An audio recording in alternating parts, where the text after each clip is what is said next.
45 appearances, 16 of which have been as a starter, as he is today. And this season, 5-8 with a 4.21 ERA. He'll be facing Jurickson Profar, Matt Olson, and Ronald Acuna here in the top of the first inning. So good to have you with us. Little breeze coming in from center field.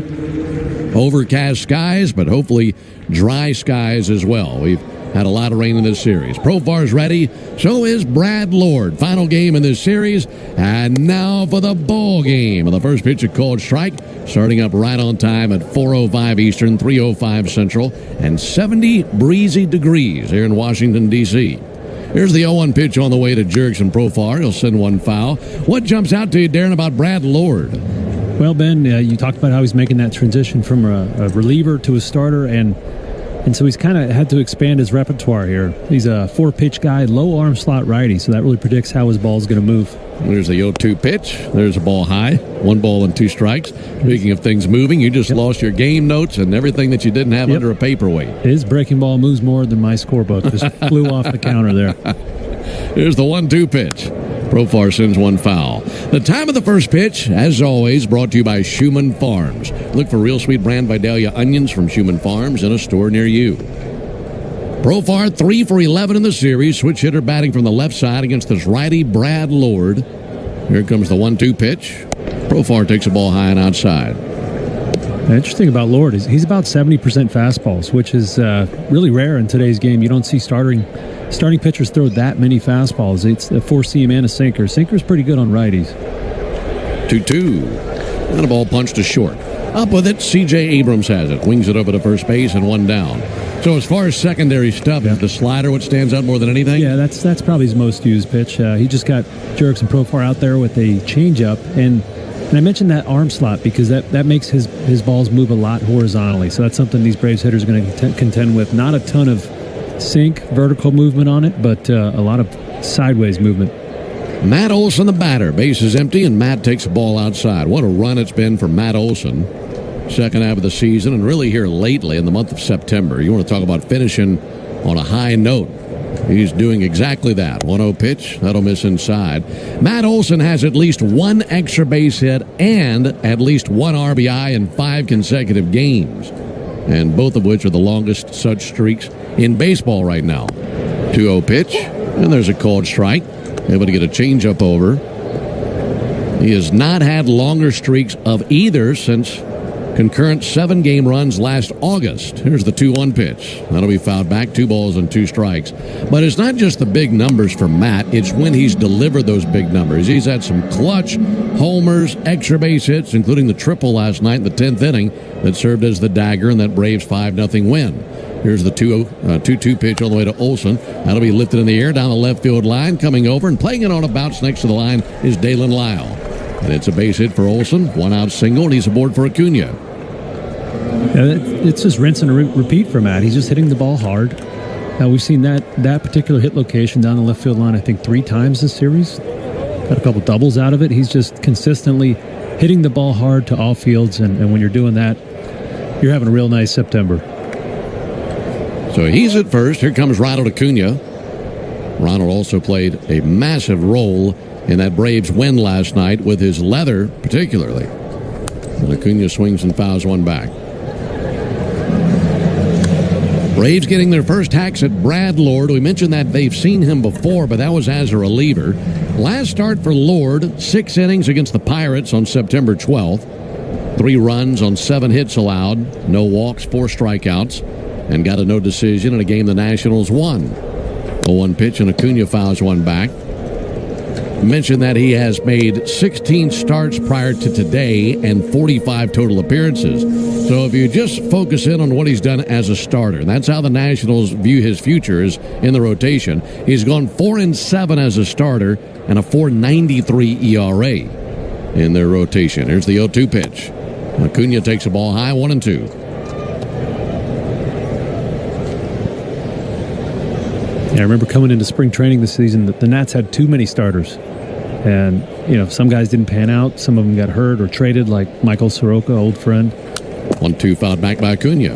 And so they put Lord in the rotation, and he's done okay. He's a rookie. He's still trying to figure out how to navigate a lineup 3 times. But he does a really good job of getting the ball off the barrel, so limiting hard contact. He keeps the ball on the ground. He's got a 50% ground ball rate, so that's kind of the name of his game, is to make you hit the ball softly. 1-2, sent fouled on the right field line. These two starting pitchers today, both rookies, Brad Lord for the Nationals, Hurston Waldrop for the Braves, and they both grew up fewer than 60 miles from each other. They're 2 years apart in age. Lord 25, Waldrop 23. Waldrop from Thomasville, Georgia. Brad Lord from the Tallahassee area of Florida. There's ball low and inside. Both weigh 210 pounds. Both are right-handers. Both right around 6'2", 6'3" with height. A lot in common, these two rookie starters. Olsen at first base, 2 balls and 2 strikes on Acuna. Lord brings it. That'll be spoiled foul by Acuna. Down the right field line and banging around some empty Navy seats deep down the line. Folks still making their way through the turnstiles, through the gates, and down the aisles, settling into their seats, watching the Braves and the Nats roll around here in the final game of this series at Nationals Park. 2-2, chopped off of his foot, and Ronald hollers in pain, drops his bat, and now bent over it. Got him somewhere on the left leg, it appears. He gingerly walks around trying to get the pain out of it. On the inside of the left knee. And that's the knee that he does have the guard on, and that did catch the edge of that guard. That's still a direct shot to the inside of the knee.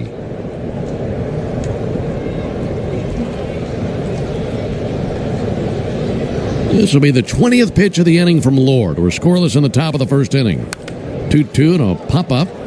Shallow right field, drifting back Garcia, and the second baseman makes the catch in shallow right. And Acuna becomes the second out of the inning.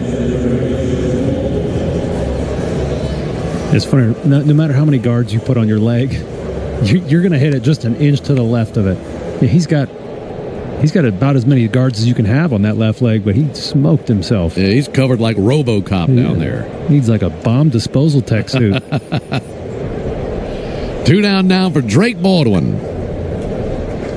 And the first pitch inside of Drake Baldwin. When we think about Baldwin, and this is similar to what we said about Matt Olson, and for Drake these last few games, especially this series, things have gone very well offensively, but he's delivered clutch base hits.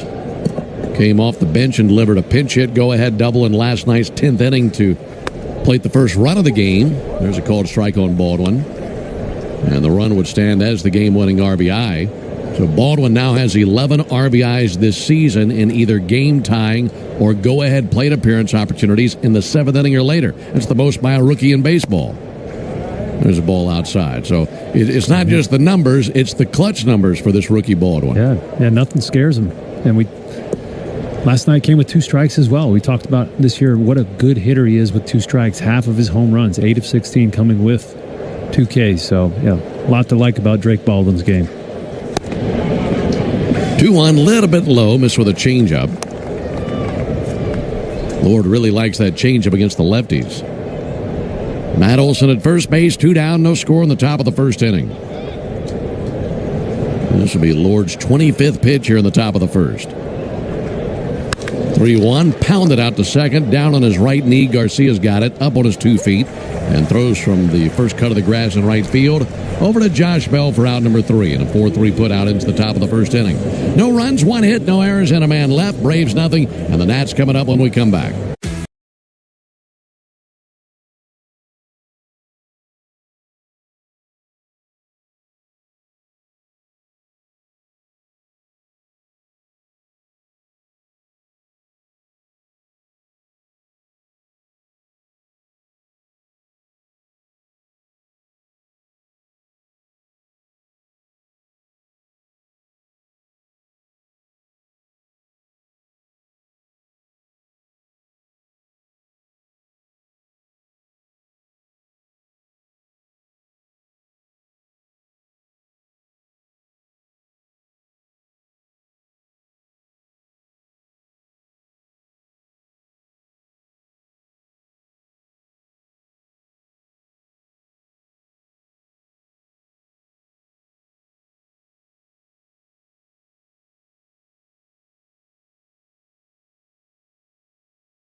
Waldrop swung on and a two-hopper to third base. Nacho's got it, sends it over to first base. One pitch and one down.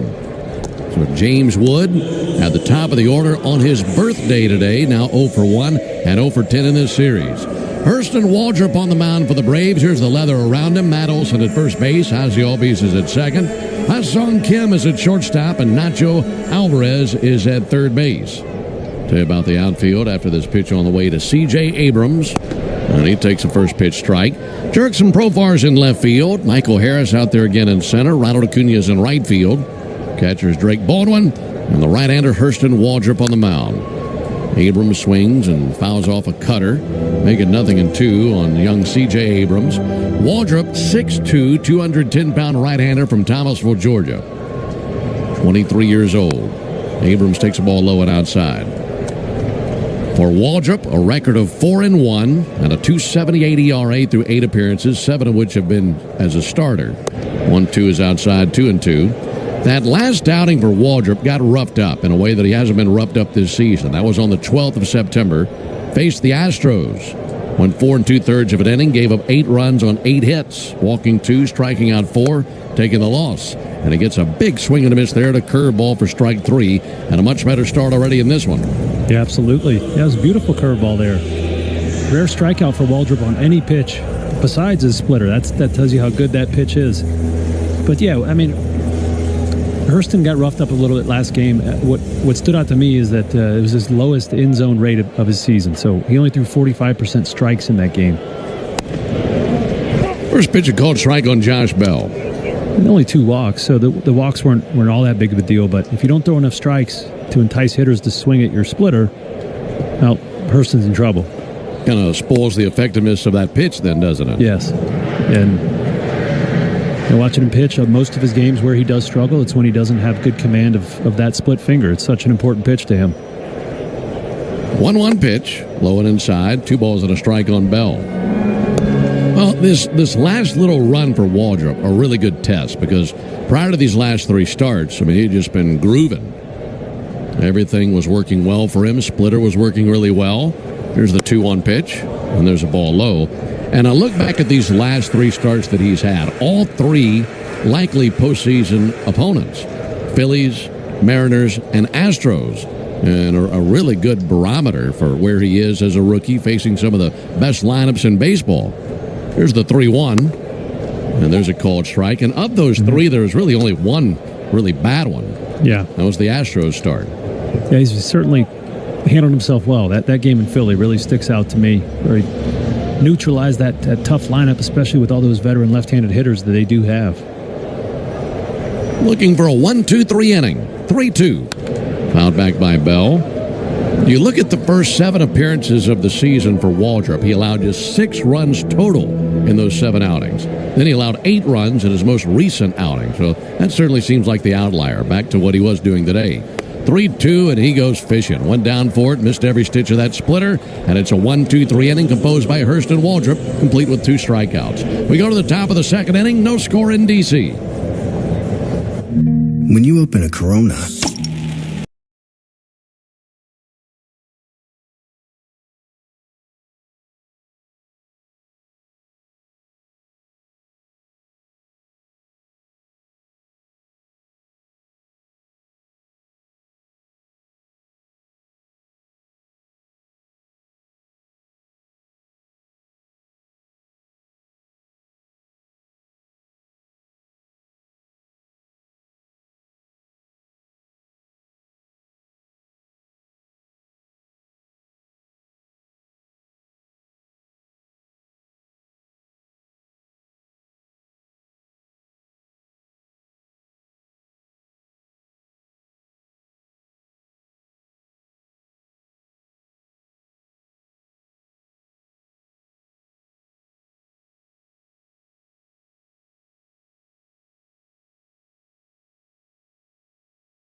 for a 4-game sweep here in Washington. That would be delightful, for we have an off day tomorrow in Detroit and then see the Tigers this weekend. There's a ball outside to Ozzie Albies. It'll be Albies, Kim, and Harris for the Braves here in the top of the second. It's also the Toyota Stolen Base Challenge inning. Introduce you to our contestant after the 1-0 pitch to Ozzie. Brad Lord, the right-hander, misses low and inside, and a 2-ball, no-strike count. If the Braves steal a base here in the top of the second, our contestant, Tracy Montecella, will win $1,100 in free Marathon gas cards. 2-0 pitch, pulled foul down the right field line into the seats. That rattles around some empty seats, and some pigeons went flying from down there. Oh, no. I hope they're okay. I think they got out of there in time. They were perched down there, probably having a snack. They got a visit from that screaming foul ball. That'll be sent foul the other way into the lower bowl of the stadium down the left field line. Also, you can enter the Toyota Stolen Base Challenge by visiting Braves.com/Stolen Base Challenge. Alongside Darren O'Day, Ben Ingram here with you. High atop Nationals Park. Ozzie swings and misses at strike 3. And for Lord, that is his first strikeout of the game. And for Ozzie, it's his first strikeout in a while. He had gone 29 consecutive at-bats without going down on strikes. And he had been tied with Vladimir Guerrero Jr. for the longest at-bat streak without a strikeout in baseball to that point, at least actively. So one down here in the second. Ha-Sung Kim, the batter. First pitch, a called strike from Lord to Kim. Braves had a base hit in the first inning. Had a single by Matt Olson. That was all. And Kim drives one in the air to right field. Dylan Cruz over to his left. He's there, makes the catch. And two-away here in the second inning. Talking about Brad Lord, he was an 18th round selection by the Nationals in 2022 out of the University of South Florida. And in 52 minor league appearances, he was a starter for 42 of those. And he did make the opening day roster for the Nationals out of spring training, but they started him this season in their bullpen. He's kind of graduated into the rotation, hasn't he? He sure has. Michael Harris takes the first pitch strike. Yeah, and this is our first time seeing him as a starter, in person, and it actually, he reminds me a little bit of San Francisco starter. Well, one inside, 1-1. Logan Webb. Okay. The low arm slot righty, a lot of horizontal movement, especially on the changeup and the slider. And 2 good fastballs.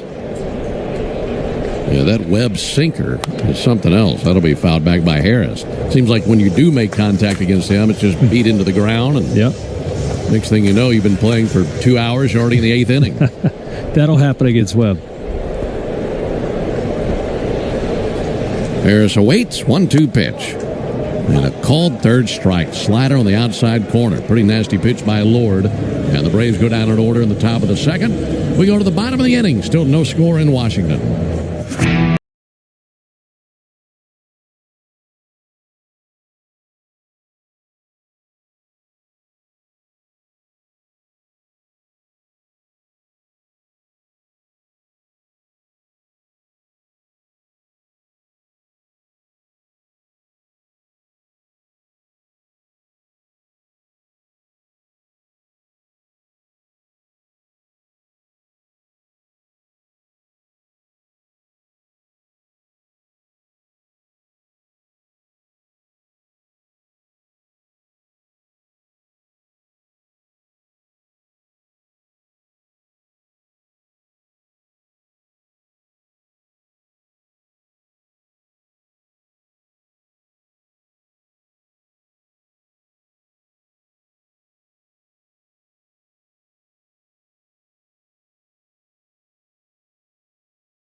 The pitchers love that.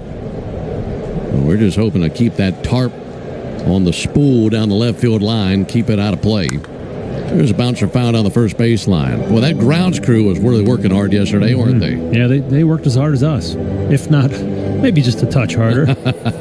Yeah, they did a great job. A lot of water on the field to deal with. Well, 1 to Lyle. Ball low and inside. They had all that rain as well as a doubleheader. And there's a point after game one where I'm looking down on the field thinking, how in the world are they going to turn this thing around for game two? And they did an exceptional job. 1-1 pitch. That's a good-looking splitter right there for a strike. 1-2 on Dalen Lyle. He's had a nice series. 4 for 11. First time we've really watched him, and he's been very impressive. Just 22 years old. He's from the Louisville area there in Kentucky. Drafted out of high school. Takes a ball inside.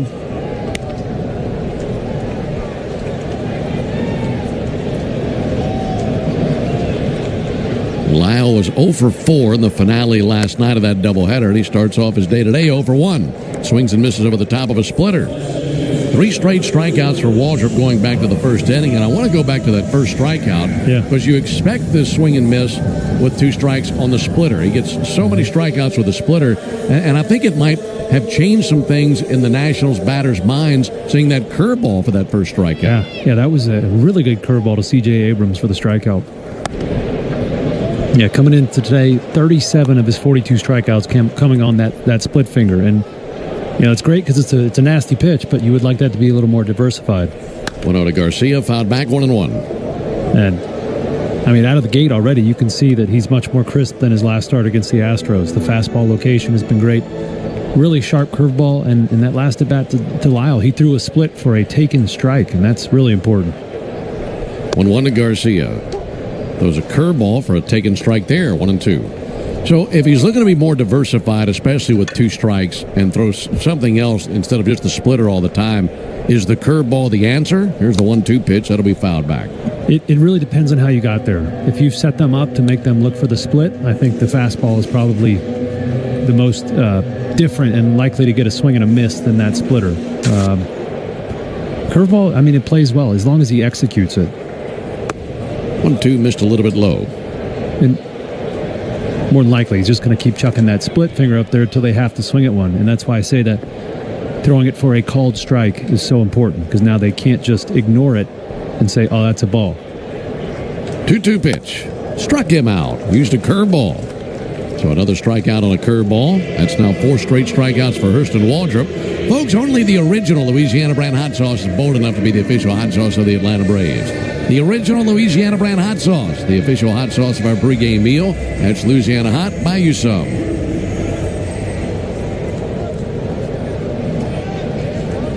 There's Dylan Cruz. Right-handed batter. Takes a fastball a little off the plate. 1 ball and no strikes on him. Cruz 3 for 10 in the series. And the 1-0 pitch. There's a called strike on him. Of course, these two know all about each other. Cruz and Waldrop pitching against each other in the SEC. 1-1, softly chopped out to third, coming in, backhanding, firing on the run, Nacho Alvarez. Slick play by the Braves third baseman. That's in time for the out. 6 up and 6 down by Waldrop. We go to the top of the third here in Washington. No score. Introducing baseball.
Right-handers off to good starts. Brad Lord for the Nationals, Hurston Waldrop for the Braves. And here's Marcell Ozuna to the plate to lead it off for the Braves in the third inning. He swings and hits one hard, high in the air, deep right field, back to the warning track. Cruz over his head, one hopping off the wall. He's up with it quickly, sends it in, and that limits Ozuna to a single. One hopped it off the wall and right, hit it the opposite way with lots of power, but gets one bag out of it. Pretty impressive play by Cruz. Yeah, it certainly was. Second impressive play we've seen as a carom off that right field wall in about 12 hours now. Ronald Acuna had a nice one last night in the bottom of the ninth to keep Dylan Cruz, the Nats right fielder, from scoring to win the game. That was a fun top of the 10th last night with the Braves winning 5-0. Nacho Alvarez takes a ball inside. Introducing the 5-year price guarantee from Xfinity. Get one consistent internet price for the next 5 years. No contracts, no curveballs. Ozuna over at first. No one out, even though the scoreboard has 2 outs up on the board. There's the pitch on the way. There's a ball up and in. They forgot to clear that out there. I think everybody's, just a little bit draggy from yesterday's day. It was a long day at the old ballpark. Yeah, what do we say? 10.5 hours between the first pitch of game 1 and the last out of game 2. 2-hour rain delay in there as well. That ball's going to be punched into right. Showed him a fastball, and Alvarez with a base hit through the right side. Ozuna and Alvarez, who bat 8th and the 9th, have set the table for the top of the order, and here comes Jurickson Profar. Postseason picture across Major League Baseball came a little bit more into focus today. Cubs defeated the Pirates 8-4, and with that win, the Cubs secured a postseason spot. Meanwhile, the Reds keeping their wild card hopes alive. They beat the Cardinals 6-2. Those are the only finals around Major League Baseball. 2 other games underway right now. Start taking a peek at the out-of-town scoreboard here in a little while. Profar takes the ball outside. Giants and Diamondbacks scoreless in the 4th in the desert. White Sox are trailing the Orioles 3-1 in the top of the 9th on the south side. Here we're scoreless in the top of the 3rd. Profar chance to change that. And he's going to loop one down the left field line, foul. That hits over there by the tarp. Well, that is exciting, just thinking about playoff baseball. Unfortunately, we won't be a part of it, but still, just the absolute best time of the year. Leaves falling, watching a little playoff baseball on the back porch. I'm looking forward to it, that's for sure. Yeah, me too. And you hate when you're not in it, but it is a blast to watch it and see how it unfolds. There's the 1-1 pitch on the way to Jurickson Profar. And no swing and foul, one back, 1-2. Actually, I think they got themselves a glitch in their scoreboard. They don't have the Braves 2 base hits up there from this inning. They have 3 for the game. They have just 1 up there. So, honestly, folks here in Washington probably got sick and tired of looking at the scoreboard for a team that's got 90 losses. We're scoreless here in the top of the 3rd. Profar 0 for 1 in the game with a ground out to short. Pitch from Lord. Profar hits one out to second, taken on a hop by Garcia to second for 1 and over to first for 2. Abrams fires to Bell. So 4-6-3 double play. Hit it right on the screws, but directly out there to the second baseman. Now some confusion by the security team. They thought that was out number 3. They started barreling out there onto the field like they would in between innings. Only 2 outs, fellas. Yeah, understandable. That would have been 4 outs. I don't know if they didn't quite put that together. Why are these guys turning double play with 2 outs? So here's Matt Olson, runner at 3rd, 2 down. And Matt takes a first pitch strike.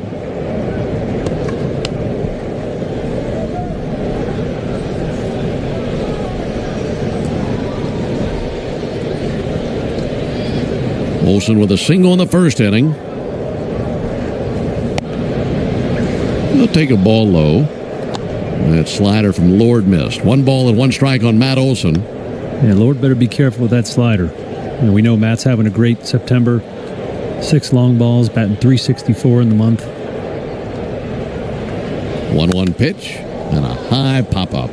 Shallow left field. Abrams and Lyle both there in the neighborhood, and that'll be Abrams' ball. And he makes the catch about 30 feet back into shallow left field. So the Braves had back-to-back singles, but then a double play and a pop-up into the top of the 3rd. Nothing across for the Braves. We go to the bottom of the 3rd inning, no score. Take a hack at guessing which baseball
Nationals Park.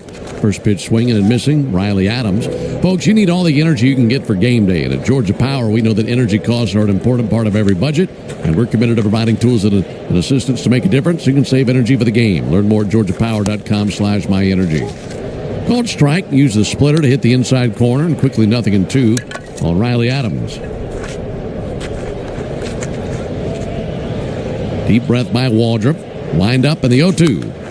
Spoiled foul into the Braves dugout. Braves have won the first 3 games in this series. It's a 4-game series. And the Braves have outscored the Nationals 22-6 in this series to this point. 0-2, a little bit low and outside. And like we mentioned, a 4-game sweep is in play, something the Braves have not done on the road since winning 4 straight at Colorado in 2022. 1-2 low and inside, 2 balls and 2 strikes. You might recall that series in Colorado in 2022. The Braves had won the final game in Arizona prior to going to Denver, won all 4 there, and that turned into a 14-game winning streak. Adams swings and misses, catches the breeze at a curveball. Another strikeout for Hurston Waldrop. Yeah, that's the 3rd one today on a curveball. That's really impressive. You'd love to see that. The guy having multiple options with 2 strikes for a strikeout. He is throwing it a touch harder, about 1.5 miles harder here today than he has this season. Big 12-6 curveball. Robert Hassel fouls one off. Hassel, a left-handed hitter out of Thompson Station, Tennessee. Went to Independence High School there, and a former first-round pick of the Padres. And then traded here in the Juan Soto deal. 0-1 to Hassel. Send foul again. 0-2. You were talking about that Rockies series in 22. The boys had a good night out in Colorado. We'll just say that. Got them hot. 0-2 low and inside. That kind of fired up the engines. Yeah. You know you're struggling, and everybody wants to win. Snit brought the team together and had a meeting that last day in Arizona. We ended up winning it and going on a long streak. 1-2 to Hassel. Miss low. Yeah, that turned into a 14-game winning streak for the Braves that year. Yeah, when you're in those, it feels like you're never going to lose. Mm-hmm. It's almost 3 full times in the rotation. All victories. 2-2 to Hassel. Take a hike. Curveball in the outside corner. Just brushed the outer half of the plate. Another strikeout for Hurston Waldrop. 6 strikeouts for Hurston. Now it's Brady House to the plate. Edwin Jimenez, the home plate umpire, looked at that one just a tick longer than you would really want as a hitter. But he was correct. That curveball did back up a little bit, but it certainly passed through the strike zone. By the way, 9 strikeouts is the season best for Waldrop. And he already has 6 in this game. Goes to work on Brady House, who takes a fastball high. The 9 strikeouts that Waldrop had came against the Phillies on August 31st in Philadelphia. Lots of swing and miss stuff from Waldrop today. 1-0 pitch to House, and he misses low. 2 balls, no strikes. No score, bottom of the 3rd. 2-0 and a bouncer out to Olson, halfway between first and second. He gloves it, plants and fires. Waldrop's there, and another 1-2-3 inning. For Waldrop, 9 up and 9 down. We go to the top of the 4th inning. No score in Washington.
Two teams are into their bullpens. But in this game, Hurston Waldrop has faced the minimum through 3, and let's see if the Braves can get him a run or two here in the 4th inning. Ronald Acuna leads off and sends one foul on the third base line. Going back to that, thinking about Waldrop, we mentioned that the Nats are seeing him for the first time since June of last year when he made his Major League debut. So really, for all intents and purposes, they haven't seen this version of Hurston Waldrop. And you think about the scouting report that comes along with seeing him, that'll be fouled back. And they, like any other team that would be facing Waldrop, is going to be getting ready for that splitter. The splitter's so nasty. Well, think about how much it has probably thrown them off, seeing what he's done with a curveball in the first 3 innings. They did not expect that move. 0-2 pitch, and Acuna blasts one up the middle. Base hit by Ronald. Sent straight up the middle of the field into center field and gloved by Robert Hassel, a leadoff single. Yeah, and the way to do a common strategy against the splitter is just to take it, because the movement is so sharp below the strike zone that, more often than not, it's going to be a ball. So the fact that he's throwing those for called strikes, as I mentioned earlier, and throwing all of his pitches for strikes is really helping him out. Ronald Acuna over at first base. Here's Drake Baldwin. He swings and misses at the first pitch. By the way, that single by Ronald, his 900th hit in the big leagues. Drake Baldwin 0 for 1 with a ground out to second base. No score at the top of the 4th inning. There goes Ronald. Pitch on the way. Inside. No throw down. That was not a good pitch at all for catcher Riley Adams to even think about throwing down on. And for Acuna, his 7th steal this season. Yeah, good to see him running. That means he must be feeling good. And we've seen him go first to third in the series. Great play last night by the wall that he had to use his speed to get to. 1-1 to Baldwin, low and inside. And the play that he made in right last night against the wall, coming off the bat of Garcia, I thought it was at least off the wall, maybe even gone, and altogether going to win the game for the Nationals. Ronald had other plans in mind. 2-1 to Baldwin. He swings and lifts one to shallow left field. House and Abrams drifting back of the infield cutout. That's Abrams' ball. And the shortstop has it in very shallow left. One down here in the inning. Northside Hospital for a healthier future together. Look to Northside. Yeah, Ronald is capable of changing the game on the defensive side. And this season, I think he is trying to protect his lower body. He had the calf injury and obviously the 2 ACL repairs. So he's picking and choosing when he gives his best effort in right field. And we certainly got it last night in the 9th inning, very importantly. Yeah, that's a great way to put it. Here's Ozzie Albies. Ozzie, a check swing. It's a called strike 0-1. To go back to his MVP season, 2023, and he was playing with a safety off. I mean, it was full throttle every single game, every single night. And now with the injuries that he's had, kind of throttle on, throttle off. Pick your spots. 0-1 to Ozzie. Outside, 1-1. And given the injuries that Ronald has had, I think you have to play that way. Need you on the field. Yeah. I completely agree. And I used to think that was nonsense, that everybody should play their hardest every single play. Here's the 1-1 pitch. Outside, 2-1. But talking to some of these position players, I've come around to see their point of view. It's just, it's not feasible when you're running that fast and you're swinging that hard to do that every single day. No score, top of the 4th. Here's the 2-1, low and inside. And I don't think that you would view that and say, well, he's not giving it 100%. I think he's playing smart. And I think you have to know when, okay, it's time to hit the gas versus, Absolutely. It's not like he's just loafing. I think you're talking about picking your spots and knowing when it's time to throttle down and give it 100%. 3-1 pitch, and that missed outside. That was a 3-1 slider that just floated it away. So it's a 1-out walk. That'll put runners at first and second. The bat in the hands of Ha-Sung Kim.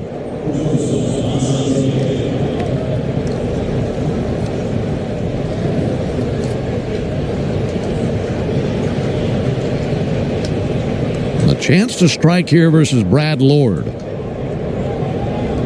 No score in the top of the 4th inning. Albies at first, Acuna at second. Kim takes a fastball low and outside.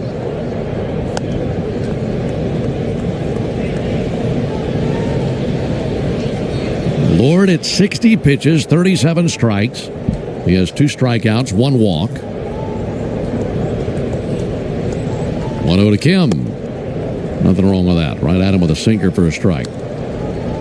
Braves have won 6 of 9 head-to-head meetings with the Nationals this season, and after today, the Braves will see the Nats 3 more games this year. Those 3 will be in Atlanta for that final homestand of the regular season. 1-1 pitch. Just missed away with a sinker. And of those 3 games left, plus today's game, the Braves will need to win just one of those games in order to win the season set from the Nationals. They're hoping that comes today. 2-1 to Kim. He swings and chops one to the left side, charging in Abrams. He's got it, fires over to first base in time of the out. He was kind of out there maneuvering through traffic as the ball was bouncing his way. Acuna was moving from left to right. And as Acuna passed him, he continued to come in onto the infield grass to glove it and send it over to first for the out. So Albies down to second, Acuna over to third, 2 down, and it's up to Michael Harris.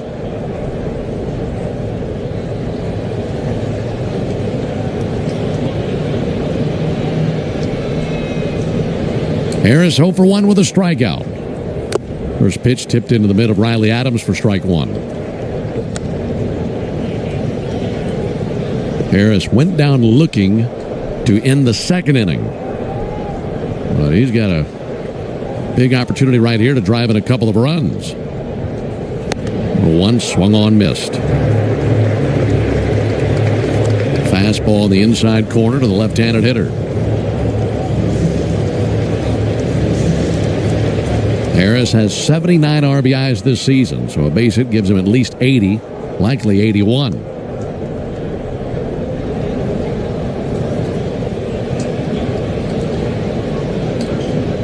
Right-hander Lord from the stretch comes set right at the letters. And as 0-2, fouled back. Harris got a piece of a fastball up and away.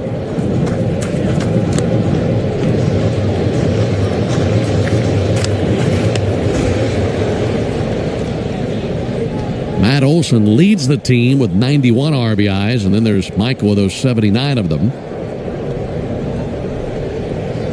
Lord's 0-2. Swung on and sent foul down the left field line, slicing off into the seats. Yeah, we talked last night about Matt's pursuit of a 30 home run, 100 RBI club. Those 3 late game RBIs with his bases clearing triple certainly helped. Just 9 away from reaching 100. Quite a good benchmark. 0-2 pitch. He swings and lifts one towards foul ground, slicing deep down the line and off into the seats. Yeah, looking at the progress that Matt has made in September, I think he's going to get there. I do too. I mean, he's tearing the cover off the ball. Michael Harris looking to find a way to put the Braves on the board here. No score, top of the 4th. Runners at second and third, an 0-2 count. He's in protection mode. 0-2, bounced up there, knocked down by Adams. Acuna thought about it. Took about 4 or 5 strides to the plate, then slammed on brakes. Yeah, Ronald's doing his best to get into Lord's head. Nats third baseman Brady House is playing extremely deep out there, and so Ronald has been 45 feet down the baseline, right in House's peripheral vision, trying to rattle him a little bit. Excuse me, in Lord's peripheral vision. The 1-2. Check swing on appeal, and Quinn Walcott says that he did not go. He's the third base umpire. Nice job by Harris to battle back and level the count out. Now can he find something that he can get the barrel on? Looking to pick a plum and sink his teeth right into it, driving a couple of runs. 2-2 pitch. Fouled back again. Good battle. Sure is. Michael's just a tick under those fastballs at the top of the zone. I mentioned Lord is 70% fastballs. He's only shown Michael 1 breaking ball this at bat, and Michael, really nice take on that check swing, but he's trying to shove that fastball in on Michael's hands. A single, a walk, a ground out. Runners are at second and third with 2 down. Again, the 2-2. Fouled back again. He keeps trying to go fastball away, and I love how Michael is spoiling those pitches. Lord is becoming more and more frustrated with the inability to put him away. I think he's trying to go fastball in, but I mentioned he's got so much horizontal movement, and he's just dragging his arm a little bit. He's leaving everything arm side, up and away. And again, the 2-2 to Harris. He swings and misses a fastball right down the middle.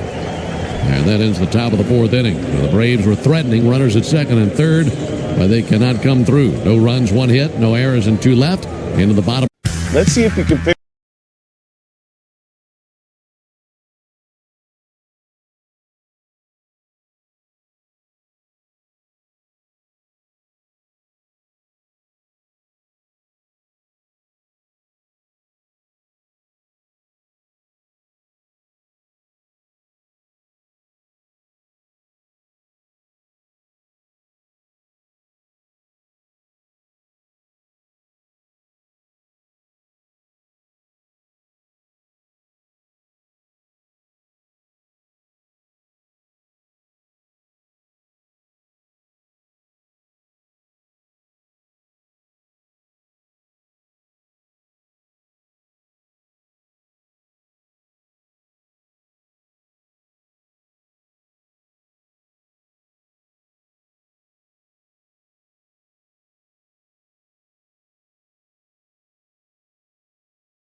Side on James Wood. It's a 1-1 count on him. For Wood, it's his 23rd birthday today.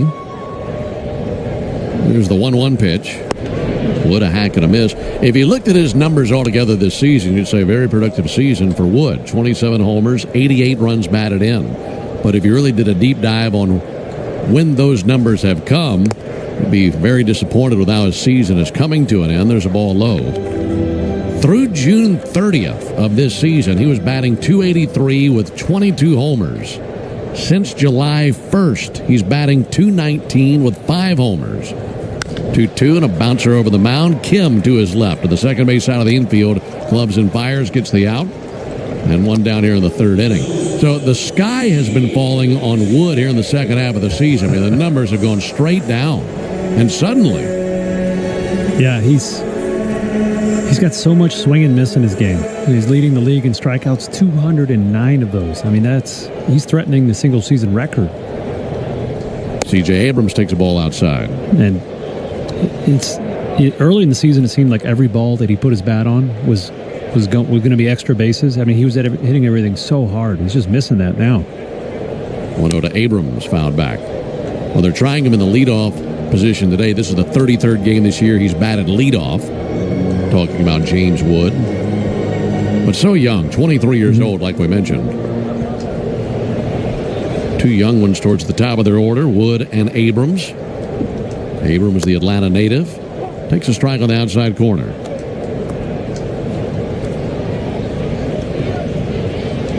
Abrams out of Blessed Trinity High School there in Roswell.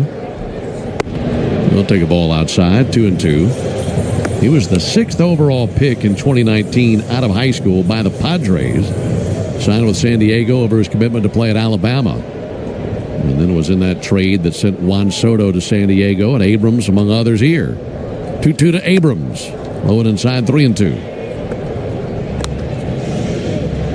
Abrams, 24 years old. He'll be turning 25 first week of October. One-time All-Star. 3-2. In the air towards left center, in for a base hit. And there's the first base hit, the first base runner of the game for the Nationals. So 10 in a row sat down by Hurston Waldrop, and he gives up the single to C.J. Abrams. Yeah, I think he answered. Yeah, I'm sorry, Hurston Waldrop.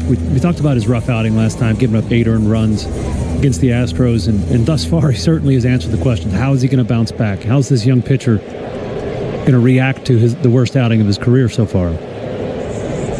No score. Abrams on the move. Pitch to Bell's a strike. Throw down to second base and a little bit off the mark.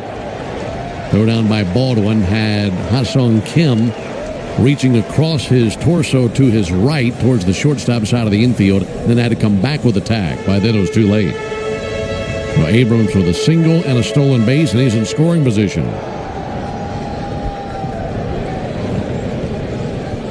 Bell is 0 for 1 with a strikeout, one of the 6 strikeouts that Waldrop has in the game.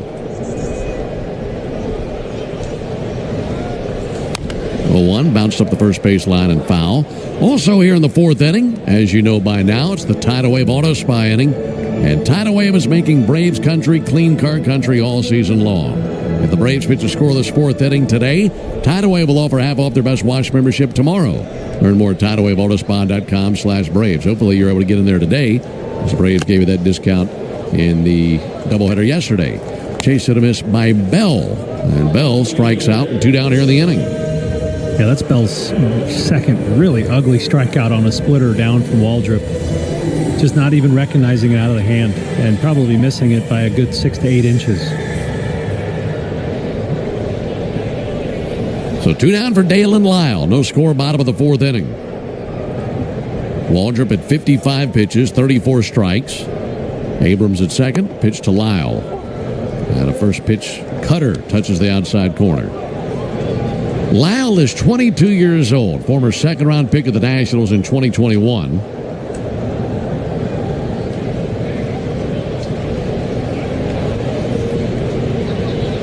A 1 to Lyle.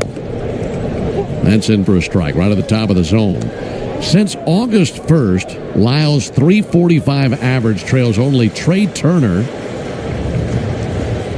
and his .977 OPS, 5th best in Major League Baseball in that span. He's been right there amongst the big boys in the league with his numbers for the last month and a half.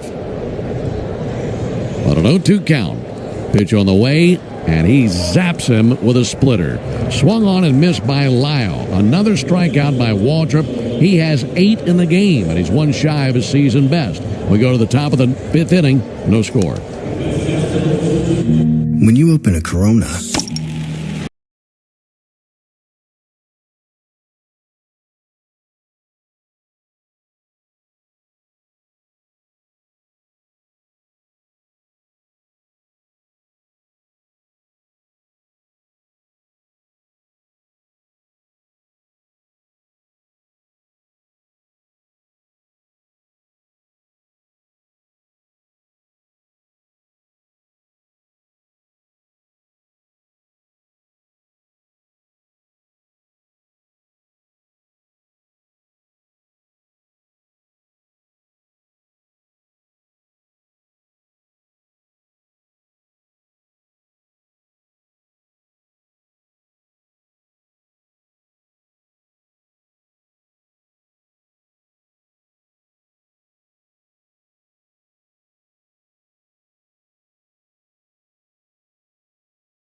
Day at Tidal Wave Auto Spa, thanks to that clean bottom of the fourth inning put together by Hurst and Waldrop. There's the 1-0 pitch on the way to Ozuna. Called strike on the outside corner. Stop by and get half off their Best Wash membership for the first month. Braves Country is clean car country thanks to Tidal Wave Auto Spa. Visit TidalWaveAutoSpa.com/Braves for more information. 1-1 to Ozuna, then drifts on the inside corner. Change up in there for a strike. And a 1-2 count on Marcel.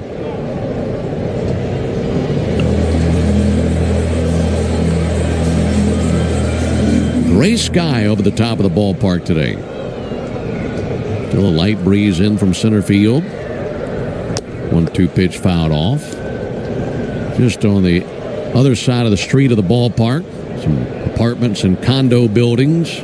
Those have all come up here in the last 7-8 years. All the construction around this ballpark has really changed this area of D.C.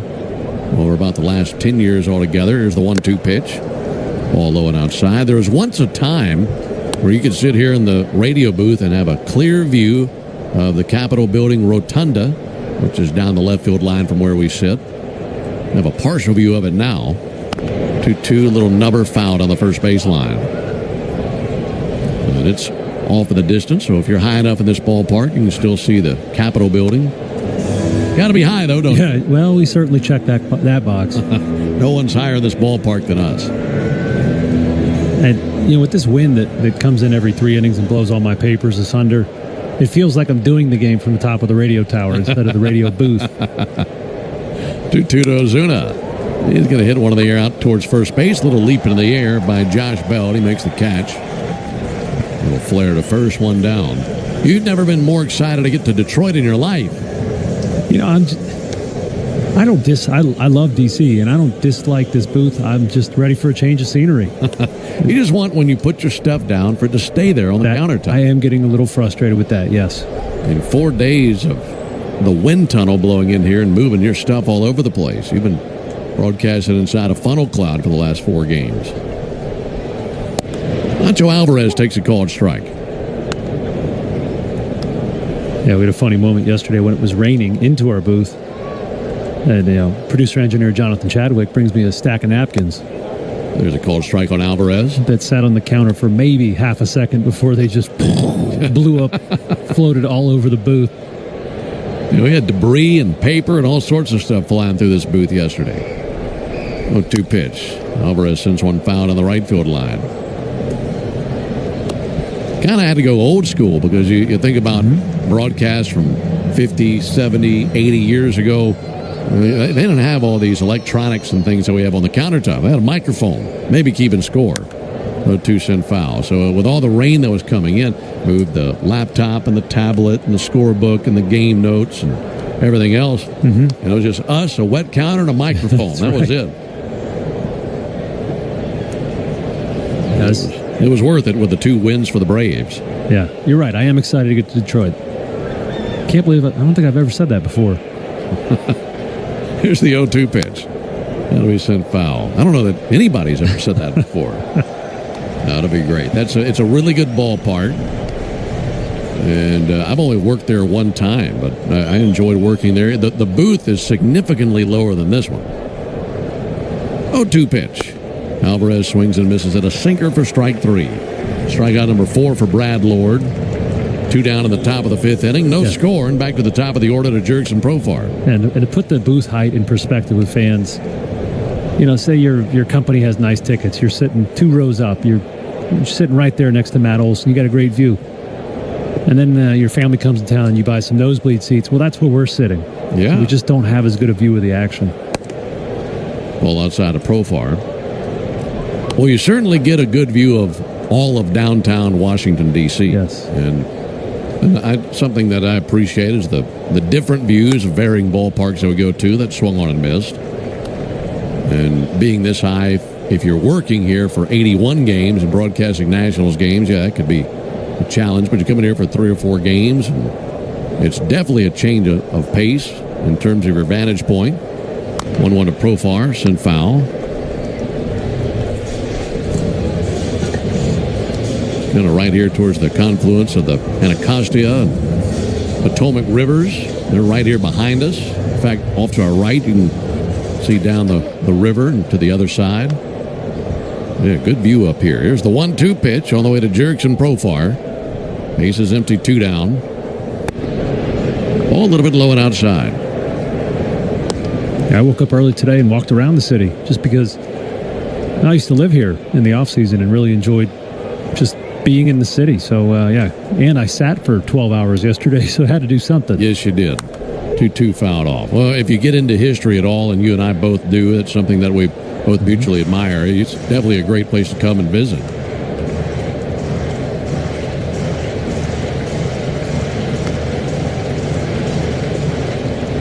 No score in the top of the 5th inning. Profar is 0 for 2. A couple of ground outs. One was a double play. That was back in the 3rd inning. 2-2 popped up on the infield. Abrams takes control, makes the catch, and the Braves go down 1-2-3 in the top of the 5th. So we're halfway home. Neither team has scored. We go to the bottom of the 5th inning, no score. Peanuts, get your peanuts. Nothing goes better with the crack of... Let's...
Hot sauce is the official hot sauce of the Atlanta Braves.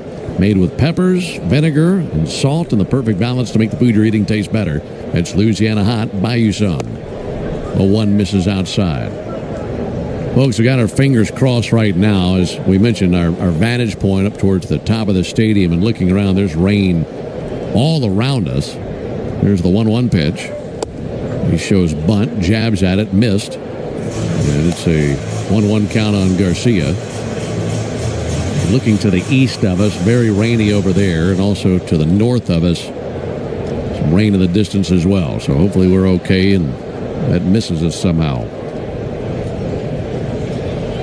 Hurston Waldrop at 61 pitches. There's a line drive into right field off the bat of Garcia. Down the right field line, Ronald over to his left to get it. At the edge of the warning track, cuts it off, spins and fires, and by the time he hits Ozzie Albies, Garcia standing at second with a leadoff double.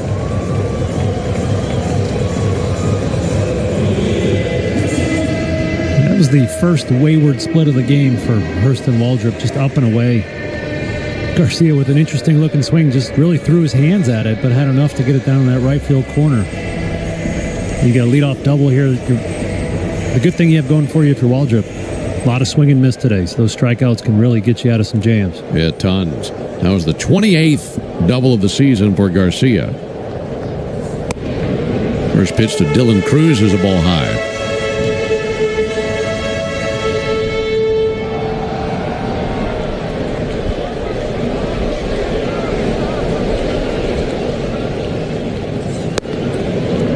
All low and inside. Nats as a team do strike out a pretty good bit. They're showing us that today.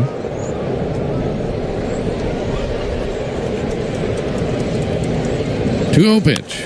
In the air to right field, in for a base hit. This should drive in Garcia. He hits third, sprints to the plate. RBI single by Dylan Cruz, and it's 1-0 Nationals at the bottom of the fifth. So the first 4 innings of the game, Waltrip gave up just 1 base hit. And the first 2 batters here in the fifth have collected a double and a single to put the Nats on the board. Yeah, interesting enough, since he's come out here for the bottom of the fifth, every pitch has been up. Now he's consistently missing at the top of the strike zone or above it. So going to have to make a quick adjustment, get back down in the bottom half of that zone. 26th RBI of the season for Dylan Cruz. Riley Adams takes a ball low.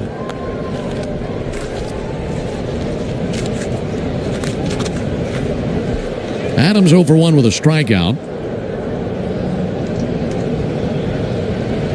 Waldrop out of the stretch brings it. Just missed high with a fastball. 2 balls, no strikes. Mentioned the 8 strikeouts for Waldrop. His next strikeout will tie his career best, which is 9 against the Phillies back in August.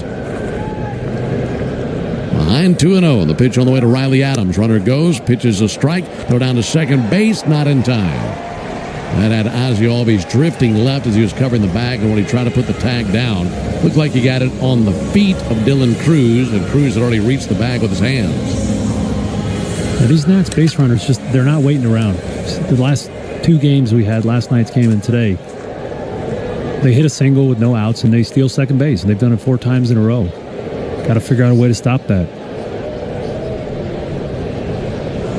2-1 Adams.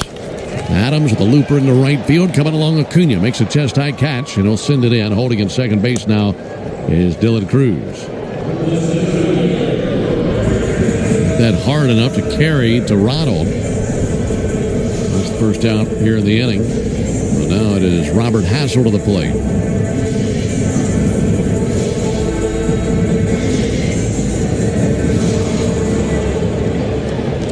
One 1-0 Nationals, bottom of the 5th inning. They're trying to salvage the final game of this series. Hassel, left-handed hitter. He takes a ball low.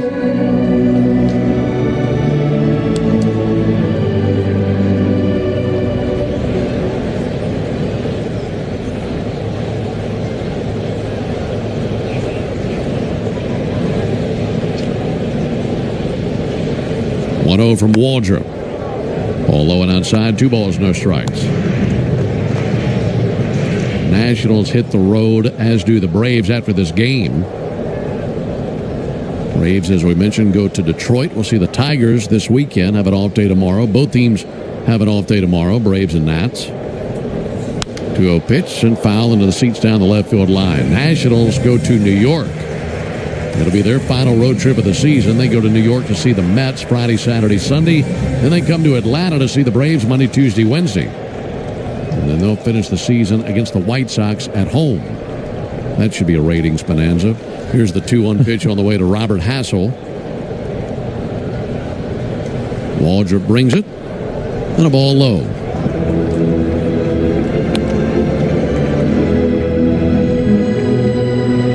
Hurston here in this second trip to the order, trying to navigate his way through, limit the damage.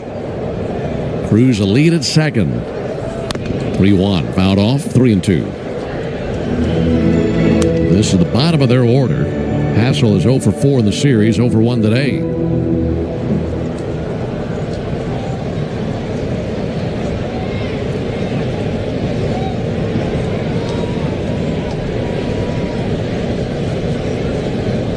Long pause, and now time called by Hassel.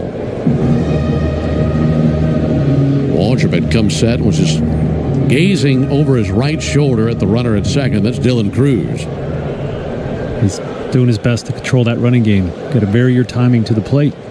3-2. Hit down the right field line. That's a fair ball. That goes into the corner. That'll be extra bases for Hassel. It will mean a run for the Nationals. Make it an RBI double for Robert Hassel, his first hit in the series, and it's 2-0 Nationals.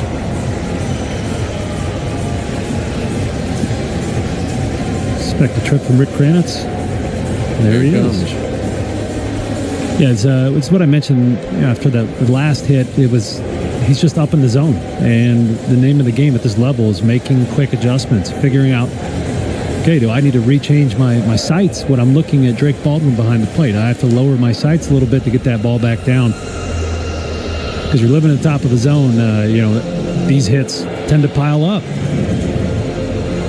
I feel like that'd be the most frustrating thing about pitching, is going out there for the first 3-4 innings of a game and having everything that you want to succeed. Yeah. And then you go out there the next inning, and all of a sudden this one pitch just isn't doing what you wanted it to do. Yeah. And it had been behaving for the first 3-4 innings, and all of a sudden it's turned on you. It is. And the other thing is adrenaline's worn off a little bit. So when Hurston, the fiery guy, we haven't gotten to see him pitch much, but knowing him personally, he's extremely competitive, fired up. But once you get into these middle innings, that stuff dies down a little bit. So your body's moving just a tick slower.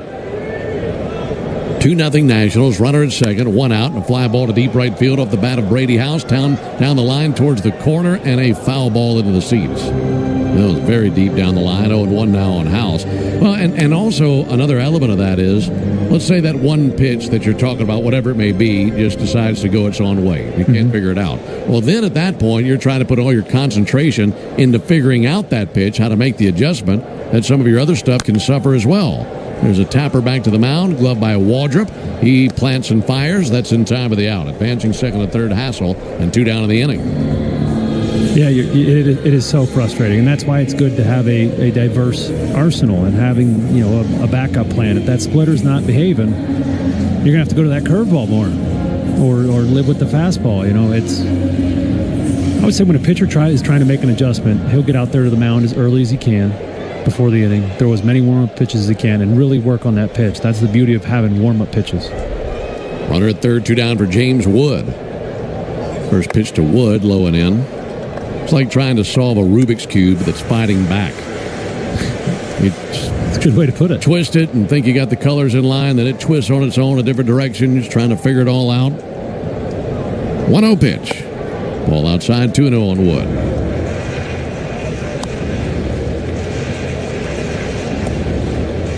The Nats here in the inning, 2 runs on 3 hits. Oh, man at third base right now.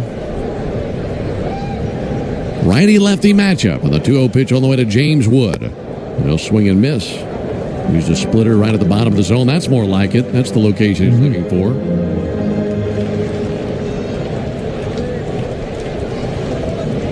Waldrop at 80 pitches. 2-1 to Wood. And he strokes one in the right center field, a base hit. That'll drive in Robert Hassel. This could be extra bases for Wood. Getting to it on the edge of the warning track in right center, Acuna. By the time he fires it in, it one hops just to the third base side of the mound, and Waldrop takes that throw. So it's an RBI double by Wood, and on his 23rd birthday, he has an RBI. That is his first hit of the series. He was 0 for 11 in this series prior to that.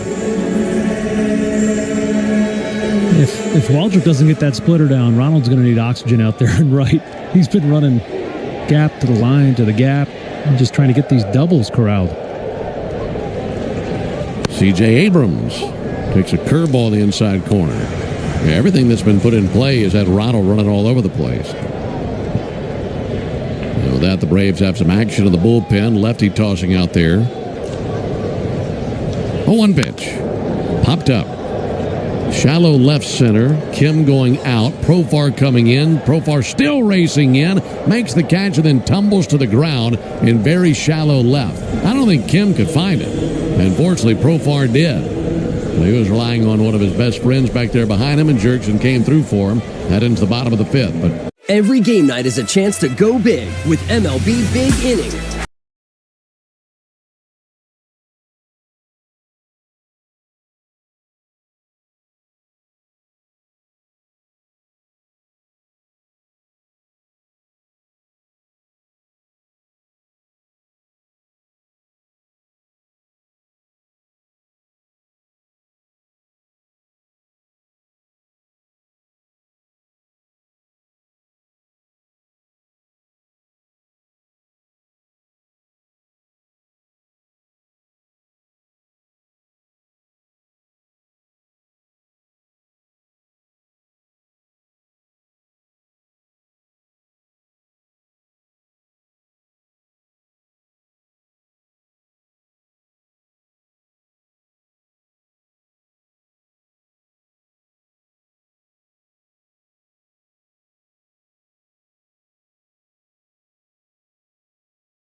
Matt Olson. Sixth inning means it's the Georgia Lottery home run jackpot inning.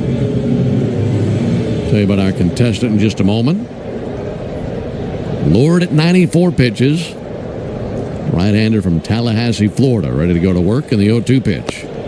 Olson takes the ball low and in. If the Braves hit a homer here in the sixth inning, our contestant today, Kathleen Krause from Warrenton, Georgia, will win $1,750. Just need a home run. Braves have been shut out to this point. 1-2, missed low and inside 2-2. If you'd like to enter for your chance to win at least $1,000 from the Georgia Lottery, visit 680thefan.com/GA Lottery. Georgia Lottery, today could be the day. Needed to be the day. Try to get on the board and spark a comeback. 2-2, Olson sends one foul. He's doing a little digging on Matt September today. He's tearing the cover off the ball. But what really stands out is how well he's handling the breaking ball. Hitting almost 400 off that pitch this year. 2-2 fouled off. And this month. And breaking balls from righties or lefties. Doesn't matter. He's got 2 strikeouts on breaking balls in the month of September. He's got 2 triples on breaking balls in the month of September and 3 home runs. So those are numbers you don't see all that often. Certainly don't expect the triples out of Olson, but a couple of them here lately for him, including one last night. 2-2 pitch, spoiled foul on the left field line. Still 2-2 on Olson. This is his third look at Lord, and the next pitch from Lord will be his 100th pitch of the game. 2-2 and Olson. It's a high fly ball down the right field line. Bell going back, so is Garcia. Right on the painted line down the right field line. Garcia's got it. First base umpire Ramon De Jesus was pointing towards the foul side of the line, so he called it in foul ground. And one down here in the sixth inning. Yeah, but it's strange that the changeup from Lord, he's gotten 4 pop-up outs on a changeup. Changeup you usually think of being a ground ball pitch, but the Braves hitters have just been under it here today.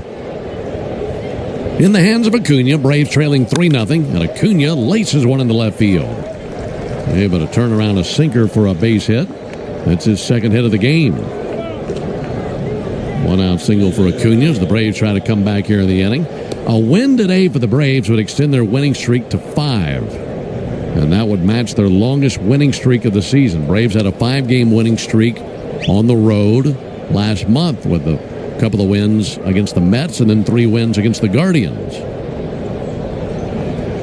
Going to be a visit at the mound. Jim Hickey, pitching coach for the Nationals, walking out there.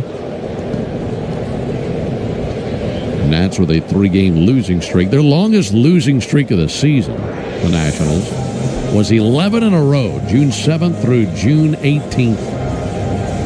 Their longest winning streak, 5. That was back in May. But it's looking like they're going to finish in last place for the 6th time in the last 7 seasons.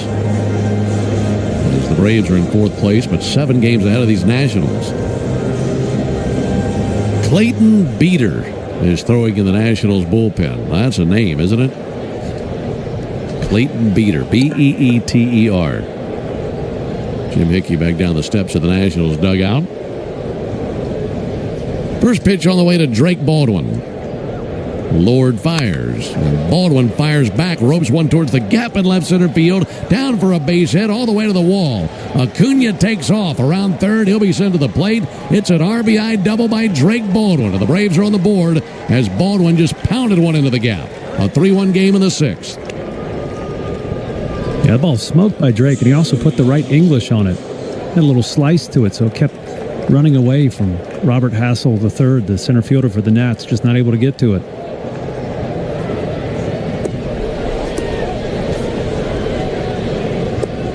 They just scooted right on by him. Now meeting at the mound, and all Riley Adams is doing is buying time. As you'd imagine, they're going to send Miguel Cairo, the manager, up the steps of the dugout in a moment, bring along the right-hander Beeter. And right on cue, here he comes up the steps of the dugout. So the Nationals will be making the Pennington Grass Seed call to the bullpen. And if you're looking to transform your lawn this year, just turn to Pennington Grass Seed, the official partner of the Atlanta Braves grounds crew. Pennington Grass Seed, rooted in Braves country. We'll tell you more about Clayton Beeter when we come back. We're in the top of the 6th inning. 1 out. Braves have a runner at second and trailing the Nationals 3-1. Attention! Attention Braves fans, we have a major announcement. Tire Discounters is back as the tire retailer partner of the Braves. Here's their snazzy jingle. Sorry to interrupt, but all of us at Tire Discounters are really excited because every time the Braves hit a homer, we're giving all the fans a great deal. Cash off on select tires and free alignments. And free oil changes. Okay, roll it. Take a hack at guessing which baseball player or manager said the following. I really don't know what to say. I'm just so happy I gave something these people cheer. We all did. I mean, it was a great game. Both teams played incredible. It was a great game. That's Mike Piazza after he hit an eighth-inning go-ahead home run in the first New York Mets home game after 9/11. Hear moments like this and more on the MLB app and MLB.com. Let's see if we can figure out the following baseball slang term. Today's phrase is Oppo Taco. Do you know what it means?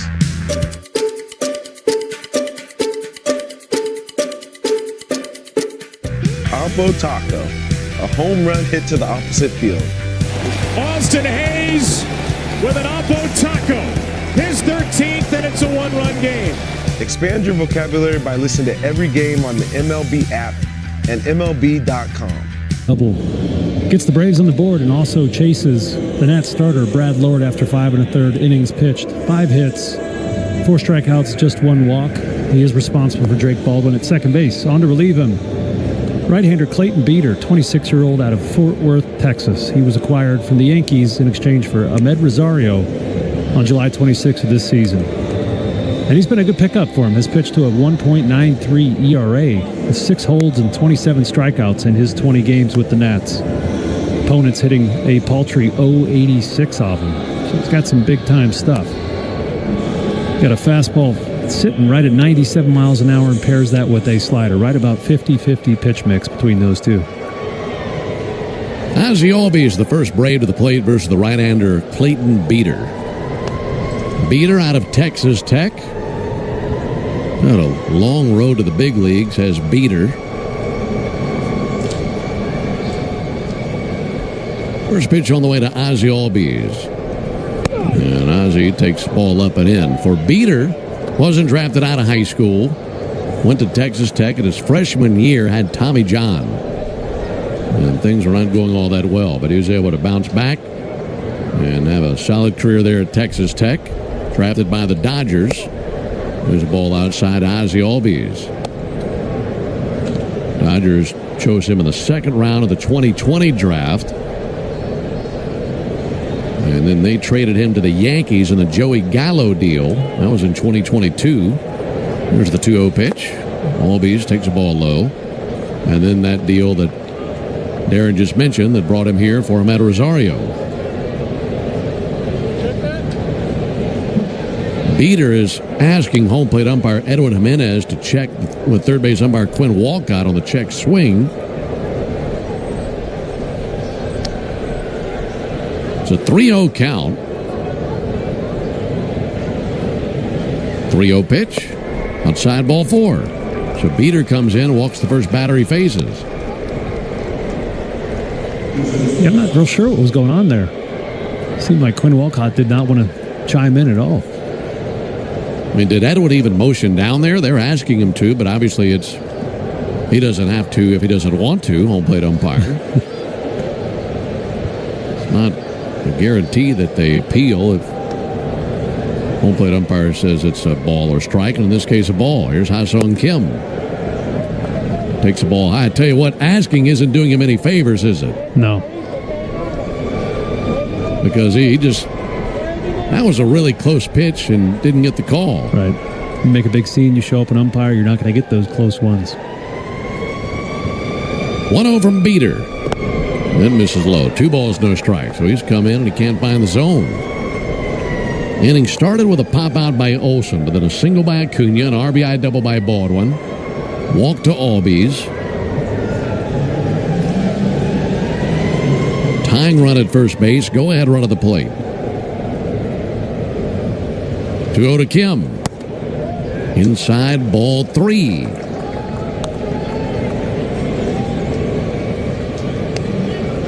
very frustrated Clayton Beeter walks back up the front slope of the mound.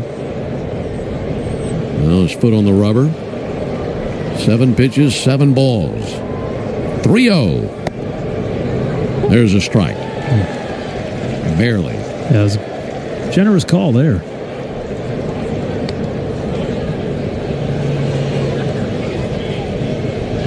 Action continues in the Nationals bullpen as Sauron Lowe is warming up in their bullpen. 3-1. And there's a strike on the inside corner with a fastball. Now a 3-2 count.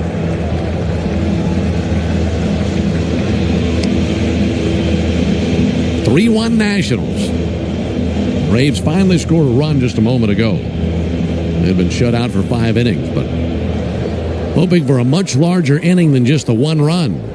And that's in the hands of Ha-Sung Kim, who's 0 for 2 with a fly out to right field and a ground out to shortstop. The 3-2. Swings and fouls one off over the Nationals dugout.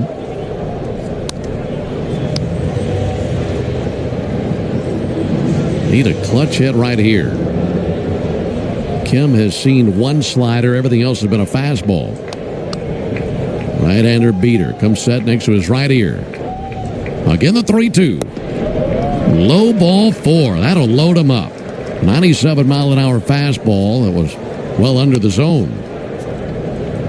So Beeter comes in and has walked the first 2 batters, and they are now loaded for Michael Harris. And once again, here comes pitching coach Jim Hickey.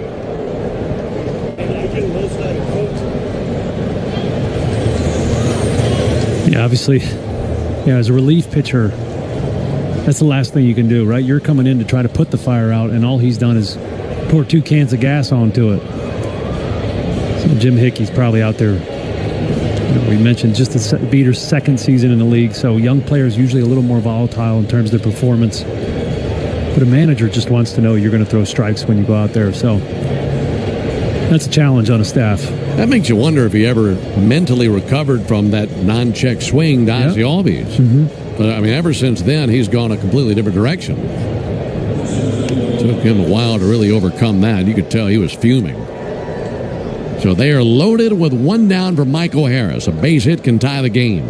Michael is 0 for 2 with 2 strikeouts. He's 5 for 14 in the series. Righty-lefty matchup. Beeter brings it. Michael a check swing, and he did go. First pitch slider, and it's 0-1. Got to show some discipline here and find a way to square one up and at least tie the game. Last night, Harris ripped a double in the 7th inning. That'd be sweet right here. Waiting on the 0-1. 0-1 pitch. And he swings and misses at a slider away. And once again, another trip to the plate where it's 0-2 on Harris within the first 2 pitches of the sequence. Been happening a lot for him, not just lately, but this season. Yeah, that Beeter slider it's a big time breaking ball. A lot of movement on it. 0-2 to Harris. And he swings and misses at a pitch that bounced in front of the plate. That was just a guess right there. That was a slider in the dirt that bounced in front of the plate, and he went after it. 2 down. Yeah, hitter as aggressive as Michael Harris. We would say in pitching meetings, 2K approach. So you're pitching him like he already has 2 strikes on him because we'll know he'll swing at it. So you don't have to throw him anything in the strike zone. Fortunately, Michael not able to hold back there. So it's now up to Marcell Ozuna. Big opportunity for the Braves. Can't allow this to pass by. First pitch to Ozuna and a first pitch strike. Well-located fastball.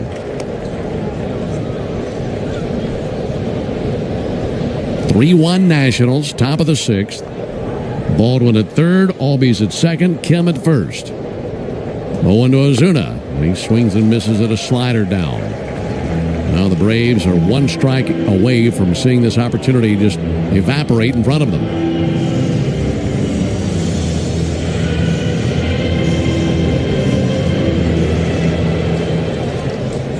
Right-hander Clayton Beeter trying to work through this bases-loaded jam. 0-2 to Ozuna. He swings and fights it off foul on the right field line. Jammed him with that slider in.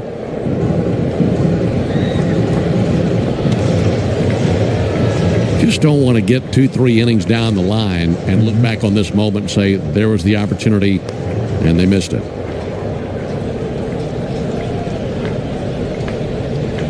Ozuna 1 for 2 with a single. Right on right matchup. 0-2 pitch. Bounced up there. Great knockdown by the catcher, Riley Adams. That saved a run. That was a slider in the dirt. Now a 1-2 count on Ozuna. Yeah, I think Marcel's going to see a few more of those. Beater's running a 50% whiff rate on that slider. 25 of his 29 strikeouts have been in that pitch. That is... It's an impressive pitch. It's darting down in the strike zone at 87, 88 miles an hour. 1-2. Low and away with another slider. At least that one made it to the plate. Yeah. It reminds me a little bit of Pierce Johnson's curveball. You know, the lines between these breaking balls, they blur because of the velocity you're throwing them at, but it's a sharp pitch. You can see why the Nats targeted him in that Rosario trade. 2 balls and 2 strikes for Ozuna. He requests time, and he'll back out of there. Looking to lick one here versus Beater. A 3-1 lead for the Nationals. Well, the Braves have him loaded, 2 down. Beater nods in agreement with his catcher, Riley Adams. 2-2 pitch. Swung on and whistled in the right field. A base hit by Ozuna. Baldwin will score. Here comes Ozzie Albies. The game is tied. 2 RBI single by Marcell Ozuna, and we're back to even. It's 3 apiece here in the 6th. What a battle. What a beautiful piece of hitting. You know, we're talking about this big slider, and that's in the back of Marcel's mind. He knows what Beater's got, but quick, short swing. He pulled his hands in so he could get to the ball faster, squared that 98-mile-an-hour heater up in at the top of the zone. Didn't waste the opportunity. Very well done. Inning continues now for Nacho Alvarez. Game tied at 3. Runners at first and second as Kim arrived at second. And that's going to be hit down the left field line. A base hit out of Nacho Alvarez. Coming around third base and to the plate, it's Kim. Throw goes to third, and they've got Ozuna. Did the run count? It did. And the Braves take the lead. And this will likely be reviewed, but the base hit by Nacho Alvarez for the time being has given the Braves the lead. Ozuna was trying to go first to third on the base hit by left field. They fired to third, and they got the out. At home plate umpire Edwin Jimenez emphatically pointed to the plate and then pointed up here to the booth to say the run counts. So now the umpires will get together. And walking out onto the field now is the manager, Miguel Cairo, to specify exactly what's being challenged.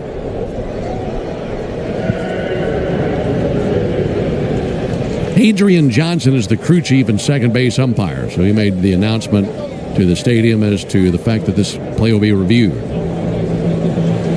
Well, they're just trying to see if there's a camera angle that shows the tag on Ozuna before Kim came across to score. This is close, Darren. Marcell seems to think he's safe as well. Well, where did the tag get him? It looked like the tag got him on the right hand. He was reaching for the bag with the left hand. And he touched C.J. Abrams' right foot instead of touching the base. So it's going to be an interesting replay. A lot to digest here. The call on the field is that Ozuna is out at third base, which would end the inning, but just after Kim touched the plate, which would give the Braves the lead. Boy, he whiffed that tag. Ozuna's safe at third.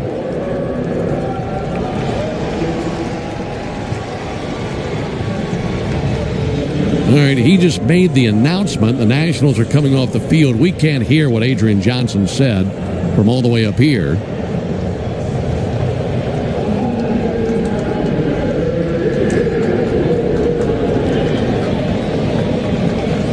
I think they're saying the call stands. I believe the Braves still have the lead, but all the speakers in this stadium are under us, and we can't hear the announcement.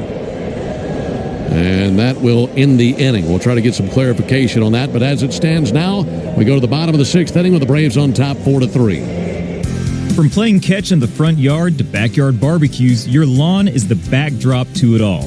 That's why Pennington, at the official grass seed of the Atlanta Braves, is here to help you grow a lawn you can be proud of. With over 80 years of experience rooted right here in Braves country, Pennington knows what it takes to achieve big league results right at home. So whether you're entertaining or unwinding, you can trust Pennington Grass Seed, available at the Home Depot. A golf instructor who knows technique can improve an aspiring pro swing. But one who really cares can help transform a career. There he is, your new champion. When you team up with someone who knows a lot and cares even more, you're unstoppable. At Truist, we believe the same is true for banking. Truist, leaders in banking, unwavering in care. Truist Bank, member FDIC.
Can't hear him all the way up here. Great moments in baseball have been broadcast on the radio since 1921. Smith corks one into right down the line.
Able to hear the announcement coming from the field, as important as it is. Pitch on the way to Bell, switch hitter batting from the right side, and a called strike on him. So the Braves were down 3-0 at the end of 5 innings, and they played 4 runs in the top of the 6th. 0-1 pitch to Bell, and a ball inside. What's funny is on the line score on the video board, they have 3 runs in the 6th for the Braves, but under runs, they have 4 runs total. So I guess they've split the difference. It's 3.5 to 3. 1-1 pitch, plugged through the left side. Bell turns on that one, got a cutter to his liking, and sends it into left field for a leadoff single. Both teams in the bullpen now.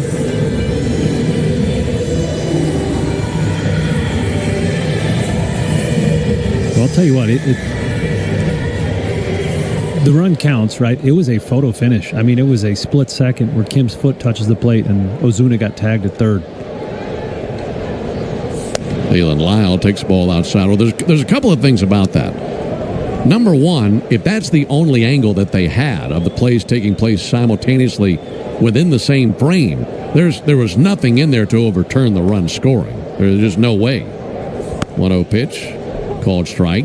Not sure if they have another angle, but if they did, we never saw it. And given what we saw, I don't think you could possibly overturn that. Number two, if you really want to get down to it, I think the Braves could have challenged the play at third base just as easily as the Nats challenged that play if the run scored when the out was made, because I don't think they even got the tag on Ozuna. And he looked safe to me. Pitch swung on and tipped in the mitt by Lyle, 1-2.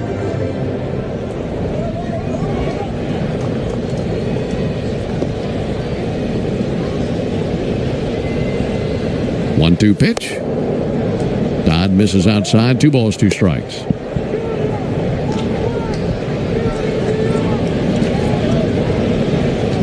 Four runs, 8 hits, no errors for the Braves. 3 runs, 6 hits, no errors for the Nationals. We're in the bottom of the 6th inning. 2-2 on the ground to second. Could be 2. Ozzie to Kim. Kim to Olsen, not in time at first base. Lyle beats it out. It's a 4-6 put out, and that slow roller to second just couldn't get to Ozzie in time. Slow developing there, but they do get the 1 out. And Lyle, we've already talked about it. He runs like his hair's on fire. So he gets up to speed pretty quick, too. So tough guy to double up, especially on that medium pace ground ball.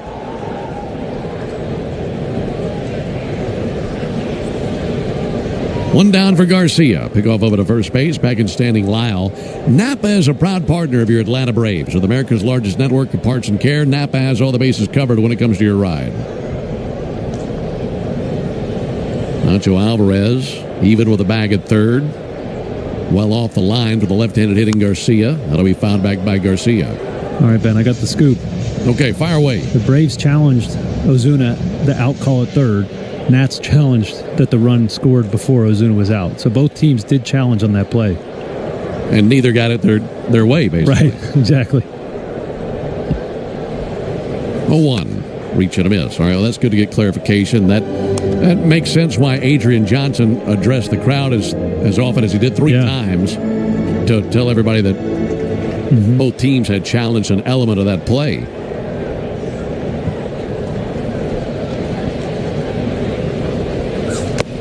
Too low and outside. We know that they've got the ability to make it where we can hear what's happening on the field because we've heard the anthems loud and clear the last few days. It's true. That was belting through the ballpark at a pretty high volume. 1-2 on Luis Garcia. There it is from Dodd. Check swing. They appeal. Didn't go. 2-2.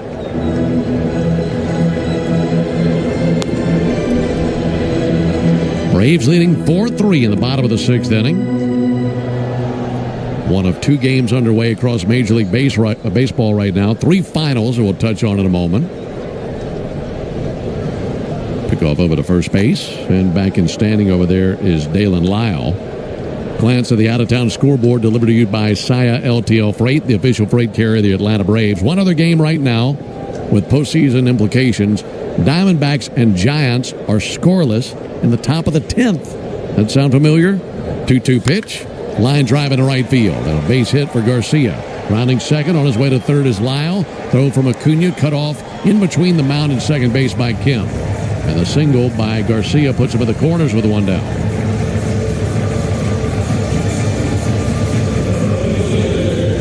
Garcia's been swinging a good bat.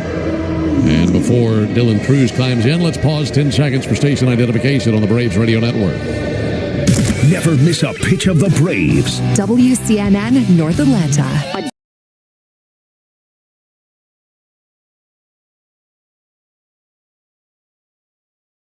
Out of the 6th inning, here comes Brian Snitker. And that'll be it for Dodd. Braves have had Hunter Stratton tossing in the bullpen. And the Braves make the Pennington grass seed call to the bullpen. If you're looking to transform your lawn this year, just turn to Pennington Grass Seed, the official partner of the Atlanta Braves grounds crew. Pennington Grass Seed, rooted in Braves country. Tell you about. Let's see if we can figure out the following baseball slang term. Today's phrase is oppo taco. Do you know what it means?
Brave, 5 different stints with the team, owns a 2.3 run ERA in his work with the Braves union.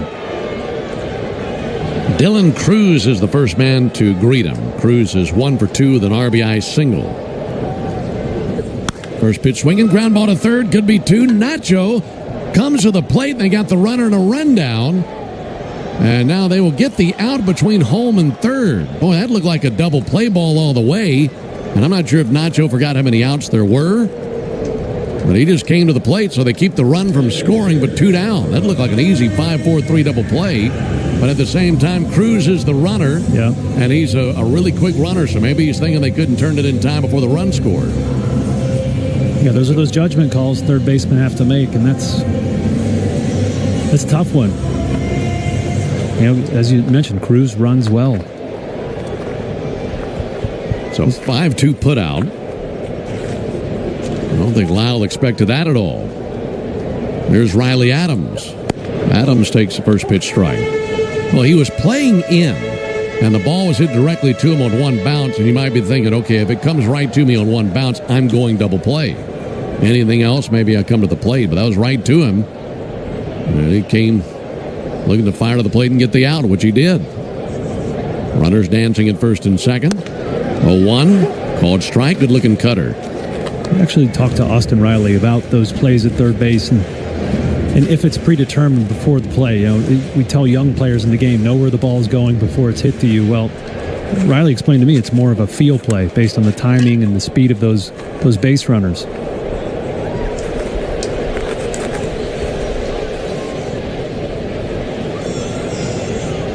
Stratton's 0-2. Got him swinging. High fastball, 98. And he just cooked him. And suddenly that jam comes unraveled there for the Nationals. No runs, 2 hits, no errors, and 2 men left. We played 6. On to the 7th we go, 4-3 Braves. Braves fans, this is Mike Morgan, founder and CEO of 13 Heroes. Like you, I was devastated when tragedy struck in 2020. The Off Base Podcast is on. Join Lauren Gardner and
26-year-old out of the Dominican Republic is actually a converted infielder, signed by the Dodgers in 2015 as an infielder, converted to pitching in 2023. Made his major league debut this season in a Mariners uniform and then was claimed off waivers by these Nats. Just 2 career appearances in the major leagues to his name, finds himself in a close ball game here. Soren Lowe. He is their 3rd pitcher. They've gone Lord to Beater to Lowe. And there's a ball low to Profar. L-A-O.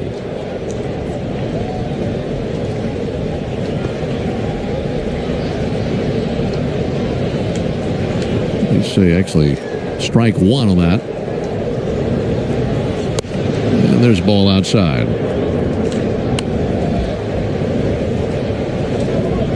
1-1 on Profar.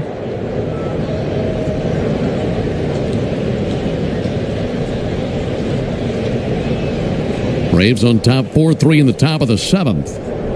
And the 1-1 pitch hit hard and out to first baseman Josh Bell. Takes it on 1 bounce, steps on the bag, and 1 down here in the inning.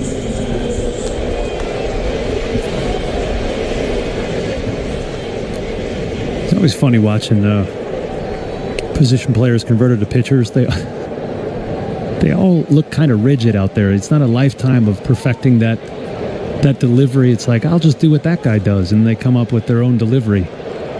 He might end up being a good pitcher. He just looks a little different to me. 1 down for Olson. He swings and misses. Looks like a converted shortstop, doesn't he? Yes. Yeah. You think of a guy like Charlie Culberson. Braves fans have seen him pitch. He did pitch in high school. He just looks a little more stiff. Here comes the 0-1 pitch. And Olson drives one way up in the air. He just ignited another missile into the second deck. It's a homer by Matt Olson. This guy has been on another level here in September, and it's 5-3 Braves here in the 7th. 422 feet. And it's his 28th home run of the year. And the Braves have a 2-run lead here in the top of the 7th. And a quarter of his home runs have come this month. That's the 7th bomb in September. Just over halfway through it. And he has just been leading the way for the Braves at the plate. Finishing the season so hot. And that's his 2nd hit today and another homer. And that's the first of the game for the Braves. That'll save you tomorrow at Tire Discounters. And Acuna sends 1 foul into the dugout. That means you'll save at least $75 on a set of select tires at Tire Discounters tomorrow only. Plus a free alignment and free oil change. Visit Braves.TireDiscounters.com to learn more. So he takes the new hurler deep over the right field wall. Here comes the 0-1 pitch on the way to Ronald Acuna. Acuna swings and misses.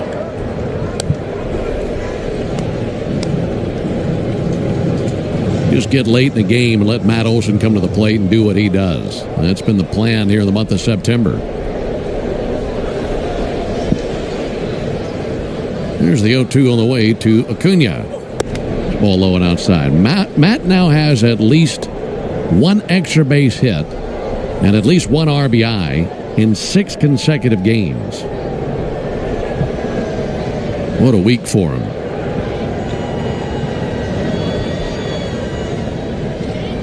1-2 from Lowe. A little bit low and outside. 2 balls, 2 strikes. Braves are down 3-0 at one point. The Braves have scored 4 times in the 6th, once here in the 7th, and have a 5-3 lead.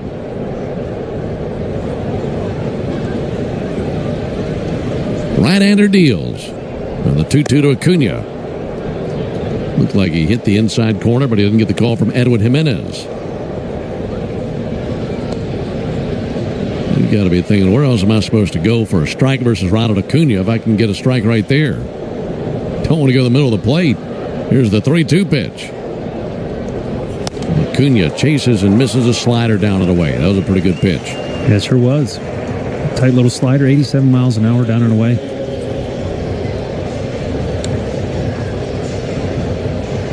Two down for Baldwin. Coming up in between innings, it'll be the 7th inning stretch brought to you by 13 Heroes.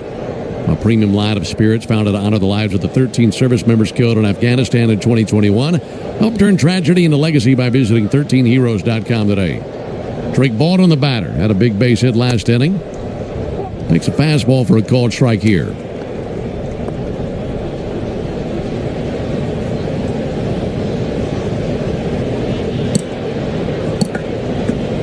Braves hoping for a 4-game sweep here in Washington, D.C. and leading 5-3 in the 7th. 1 to Baldwin.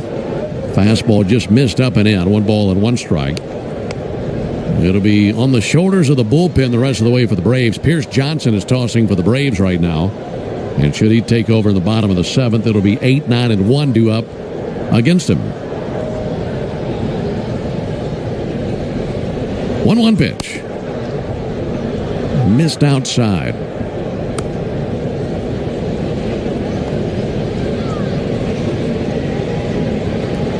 Some confusion for Lowe as to what the count is. He was having a question home plate umpire Edwin Jimenez. It's a 2-1 count. And the 2-1 pitch. Baldwin bounces one to second. That'll be gloved out there by Garcia. Throws to the bag. Pitcher covers. That's in time of the out. And that ends the top of the 7th. But Matt Olson with another huge homer for the Braves. Another second decker here in D.C. We go to the bottom of the 7th inning. It's a 5-3 lead for the Braves. Attention, Braves.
Hunter Stratton, great job last inning, coming on, stranding 2 base runners, keeping that lead right where it was. So, on to relieve him, right-hander Pierce Johnson.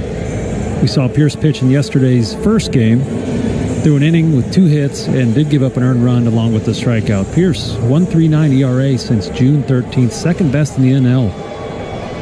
Only man better, his teammate, Tyler Kinley, 1.38. So we got a close race down there. I like that. It'll be 8, 9, and 1 for the Nationals here in the bottom of the 7th inning. 5-3 Braves. First pitch from Pierce is ball outside. Well, and where you are right now, thinking about where the Braves are, they went to the bullpen there in the 6th inning. So you know you have to rely on your pen to cover at least 4 innings today. Here's the 1-0 pitch on the way to Robert Hassel. That'll be fouled off. And if the bullpen holds this lead and wins the game, you could say a lot of this is because of what they were able to do yesterday with the starters. You had 19 innings to cover yesterday in a doubleheader. The second game went 10 innings. And of the 19, the Braves covered 15 innings with the starters. 1-1 pitch, high and outside. Meanwhile, the Nationals went through 5 relievers in Game 1. Or correction, in Game 2, they went through 3 relievers in Game 1. They had to dive much deeper into their bullpen than the Braves did in that doubleheader yesterday. 2-1 and a fly ball towards shallow center. Coming in, Michael Harris. He slows, he's under it, and he's got it for the out, 1 down. So still a little bit of a ways to go as we're in the bottom of the 7th. But if you win this game, a lot of it could be chalked up for what you're able to accomplish with your starters yesterday. Yeah. Hurston Waldrop out after 5 today, just 88 pitches. And I think this combination of things, it's protecting your young pitcher's arm, that heavy pitch count. And also, you have an off day tomorrow in Detroit. So let's run our horses out there. 1 down for House, the third baseman. And he swings at a fly ball towards deep center field. Drifting back now is Harris to the track. And he's there. Makes the catch and then gently into the right center field wall. Nice pursuit by Michael Harris. And a couple of outs by Michael.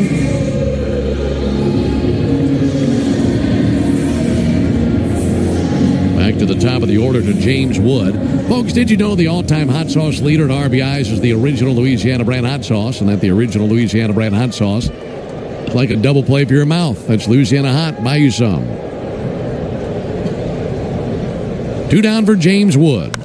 And he swings and hits one in the air to right field, down for a base hit, and he's 2 for 2. And 1 hops to Ronald Acuna, 2-out single by Wood. And on his 23rd birthday, he's now 2 for 2 with a single and a double. Here comes Brian Snitker. That'll be it for Pierce Johnson. So the Braves will go back into the bullpen, make the Pennington Grass Seed call to the bullpen. If you're looking to transform your lawn this year, turn to Pennington Grass Seed, the official partner of the Atlanta Braves grounds crew. Pennington Grass Seed, rooted in Braves country. Introduce you to the new Braves pitcher when we come back. 5-3 Braves in the 7th. Hello.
In the best part of their order.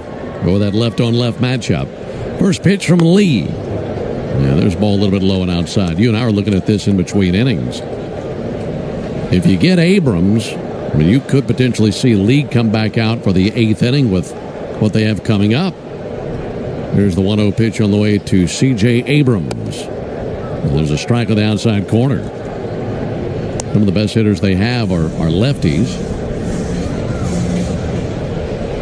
We'll cross that bridge when we get there. Need an out right here. 1 ball and 1 strike. 5-3 Braves, bottom of the 7th.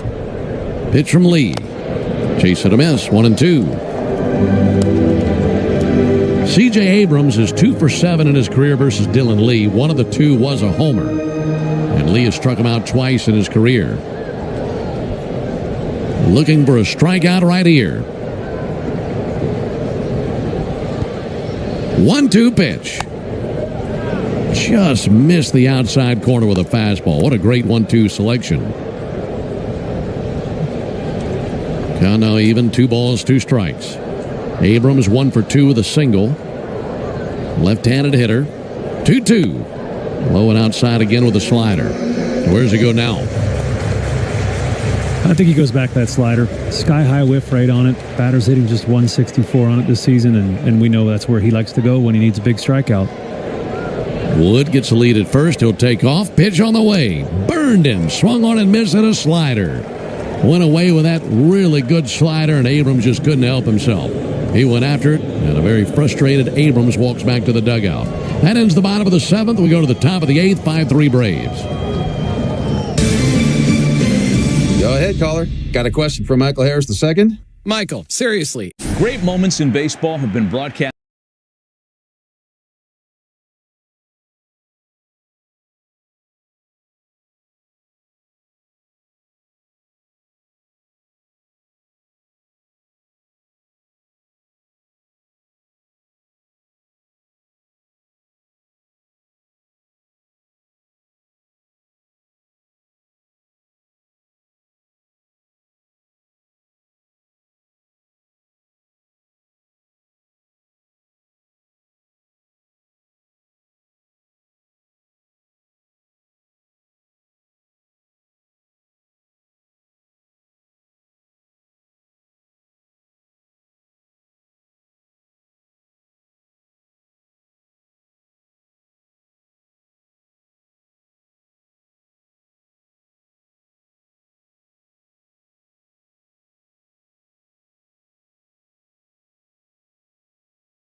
Said low, and then the Nationals tell us it's pronounced Lau. Well, they've had a hard time with a lot of things today. Didn't even know the way to pronounce their own player's name.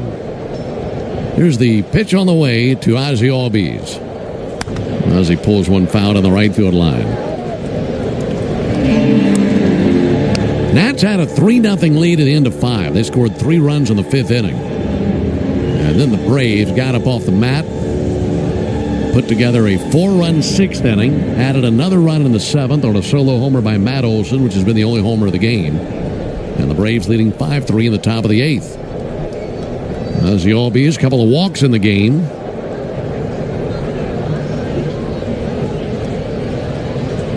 Right-hander Saurin Lau brings the 0-2 pitch. And there's a fly ball to right field to his left, Dylan Cruz, and he makes a feet-first slide from the grass, transitioning to the dirt down the right field line and squeezes it for the out. Sliding across the grass, but the second his knee hit that warning track dirt, his knee just kind of stuck in the ground. What a divot he left out there. Good gracious. That's a trench. Looks like a meteor landed out there in right field. One out here in the 8th inning. Ha-Sung Kim takes a first pitch strike on the inside corner. You know what caused that trench, Ben? It's those pesky relievers standing on that grass every day playing catch. That's right. It drives the groundskeepers nuts because it's the least healthy grass in the stadium because it's torn up every single home game. There's the 0-1. Kim takes the ball inside. Where else are you supposed to stand and throw? Yeah, well, Craig Kimbrell actually is the bane of groundskeeper's existence. He actually, when he plays catch, digs holes where both of his feet are. Here's a 1-1. There's a called strike. If you think he's been tough on batters in his career, ask the grounds crew keepers how tough he's been on them. In Baltimore, it was actually Nicole, the head groundskeeper, asked me to go talk to Kimbrel and ask him if he could play catch on the warning track because he was just murdering different spots of grass every single day. I bet that drove him nuts. Hey, Nicole, I can't do that. You got to let him play catch where he wants. 1-2 to Ha-Sung Kim. Ball a little bit low and outside. Well, you'll see some teams now put those tarps down and line the lines to keep players off the grass.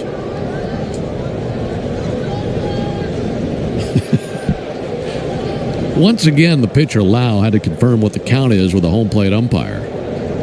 Here comes the 2-2 pitch. Fly ball sent foul on the right field line. And he's got it out there on the video board. He could look over his left shoulder and see it, but a few times he's gotten the attention of the home plate umpire and held up fingers to either side. Is this what the count is? Converted shortstop, formerly with the Dodger organization, now in the National organization. Made his debut with the Mariners earlier this year. 2-2 pitch, comebacker over the mound. That escapes into the outfield.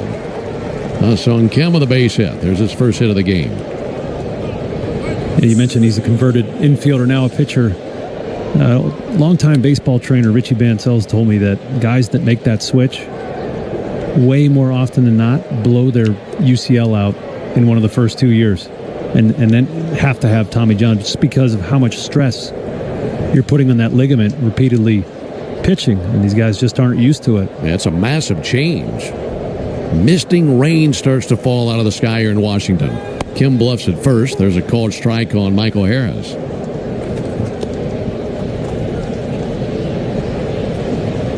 5-3 Braves, top of the 8th. Braves about to hit them 10-8. Very light misting rain coming down. Nothing compared to what we saw yesterday. Time called. Catcher Riley Adams requested time. I believe he just saved his pitcher a pitch timer violation.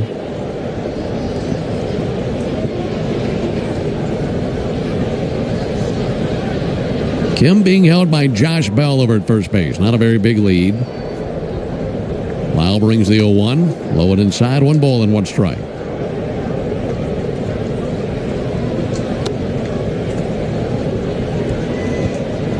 Yeah, Lau having to ask the count repeatedly and then almost getting a pitch clock timer violation tells me that he doesn't really have the game under control, right? And understandable, his 3rd major league appearance. It's a tough lineup. Pickoff up at the first base and back in standing Kim. He's kind of green, isn't he? Yes. Yeah, he's just game's going pretty fast for him. Puts the ball in an aqua-colored glove right there at the letters in front of his white uniform. 1-1 pitch. And a big bouncer to the right side. To his left, the second baseman Garcia. Gloves in shallow right, spins and fires for the out. Had to go a long way to get there. Down to second base for Kim. That was a big one-hopper out there to second base. So 4-3 put out, 2 down. It's in the hands of Marcell Ozuna. Ozuna back in the 6th inning came to the plate. Bases loaded, 2 down. Had a real battle against the right-hander Clayton Beater. And after fouling off some really tough pitches, finally delivered a 2 RBI single into right field. Big clutch base hit for the Braves. And that turned the game around. That tied the game. And looking back on it, will make it the Truist play of the game. Brought to you by Truist. When you work with someone who knows a lot and cares even more, you're unstoppable. Leaders in banking, unwavering in care. Truist Bank, member FDIC. 2 down for Ozuna. Chance to drive in another run. There's a ball outside. 1 ball, no strikes. Without that base hit, you certainly don't get the inning that the 6th inning turned into. Now, there's a chance that the Braves would still be trailing right now. That was what turned it all around.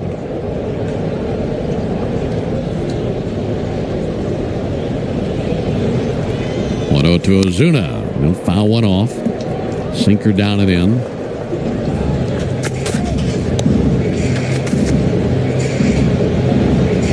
Bearded right-hander Lau just kind of looking off into center field. Now tug at the cap as the cap just kind of sits up above his eyebrows, angled to one side. 1 ball and 1 strike on Ozuna. Righty brings it. And Ozuna with a fly ball towards right center field, heading for the gap and down for a base hit to the track, as that'll be cut off by Cruz. It'll be an RBI double by Ozuna. That drives in Kim, and the Braves add on to their lead. It's now 6-3 Atlanta in the 8th. What a game for Ozuna. Second two-out RBI of the game. Actually, third. I mean, those are, we talk about all the time. Two-out RBIs win you games. And the Braves are doing a great job here today. Yeah, he's the difference in the game right now. Sure is. He's down there at second base. Inning continues for Nacho Alvarez. 19th double of the year for Ozuna.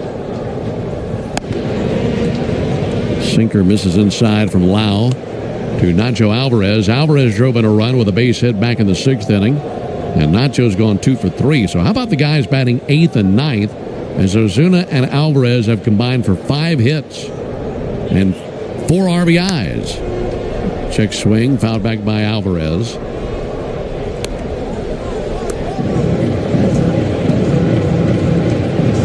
I think there was a lot of teams around the league who would like to have Marcell Ozuna hitting 8th for him. That's a great point.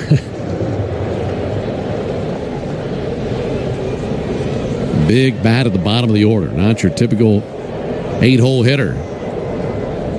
1-1 to Alvarez. Barreled foul down the left field line. Boy, he turned on that one. That was a sinker to his liking.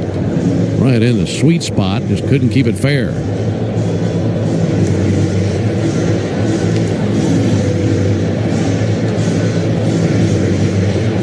(6-3) Braves, top of the 8th. Sauron Lau looking for anything to get him through this jam. 1 run has already scored. 1-2 to Alvarez. Outside. Nowhere near with that slider.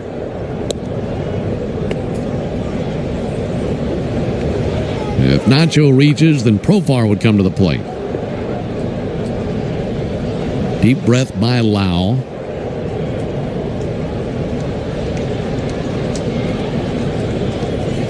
Pitch is fouled back by Alvarez.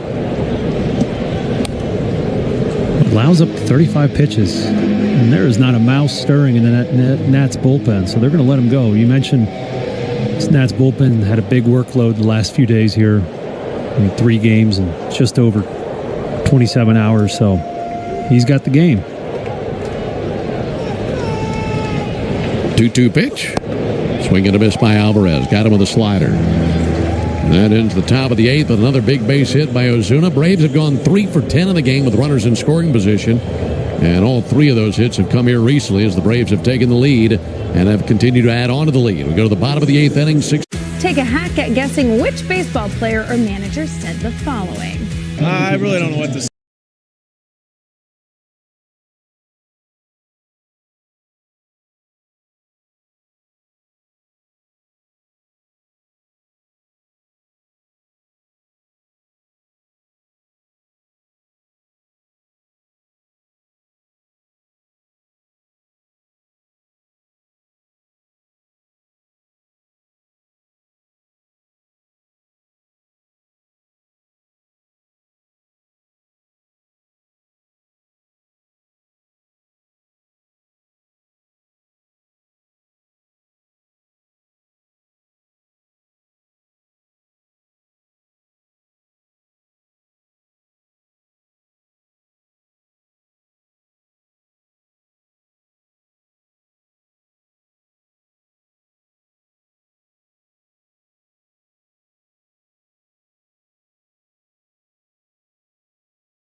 Bell, Lyle, and Garcia in the Yanmar strikeout the side inning. 0-1 to Bell.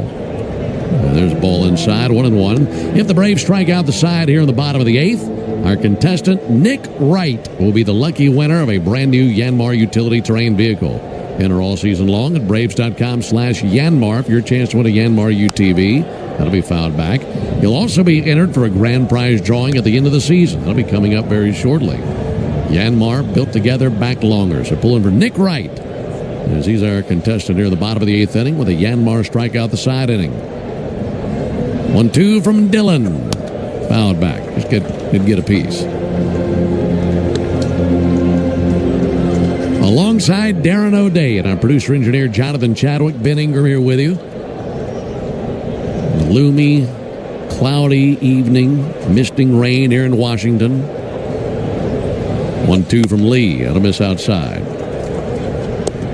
We had a beautiful night game one, and we said it on the broadcast. We were soaking it in because we knew that'd be about the only pretty evening we would have while we are here in Washington. That's certainly been the case, but trying to get this whole thing in. There's a ball low. In fact, yesterday before the doubleheader, we were looking at the forecast, and today looked worse than yesterday. But yesterday, at least at this point, was easily the worst, and we've been able to get lucky today as there have been some cells in the area, but they've not come to us. That'll be floated foul and into the seats down the first base line. What a great job being a weatherman, huh? Or a forecaster. We were supposed to get over a half an inch of rain today. And is that what it said? Yeah, like 0.6 inches, and we've gotten a sprinkle thus far. 3-2 and a fly ball towards deep right center. Harris racing to his left. He's there. Makes the catch. Just shy of the warning track. One down here in the 8th inning. No winner in the Yanmar strikeout the side inning, but Nick Wright, thank you for being out there and playing this evening. One down here in the 8th.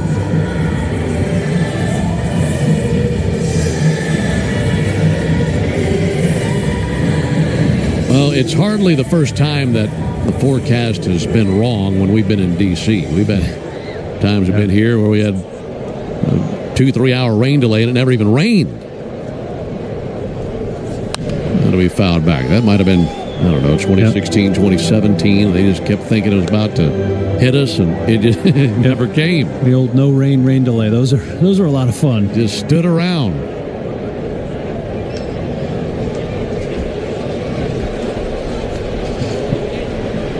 Here's the 0-1 pitch. That'll be swung on miss. That's back when Joe was doing television. I don't think anybody had more fun that next day than Chip and Joe did, mocking the people involved with Nats Park and the tarp and the rain and the non-rain. Somewhere in there. 2 outside. They came on the telecast the next night, and Joe was holding an umbrella, and they had somebody off camera throwing little scraps of paper, white paper, out to make it look like it was snowing on them. Weatherman Joe. Joe was proud of that one. He should have been. That was a funny routine. There's a 1-2 pitch on the way to Lyle. Lyle with a high fly ball to right. Rado drifting. Rado going to the warning track, and he's there for the out. Took him a while to find it. As you can understand, it's not an easy time to look up and find a baseball against that gray sky. I think separately, because I wasn't on the team 16-17, I've done that here as well. So maybe it's a thing.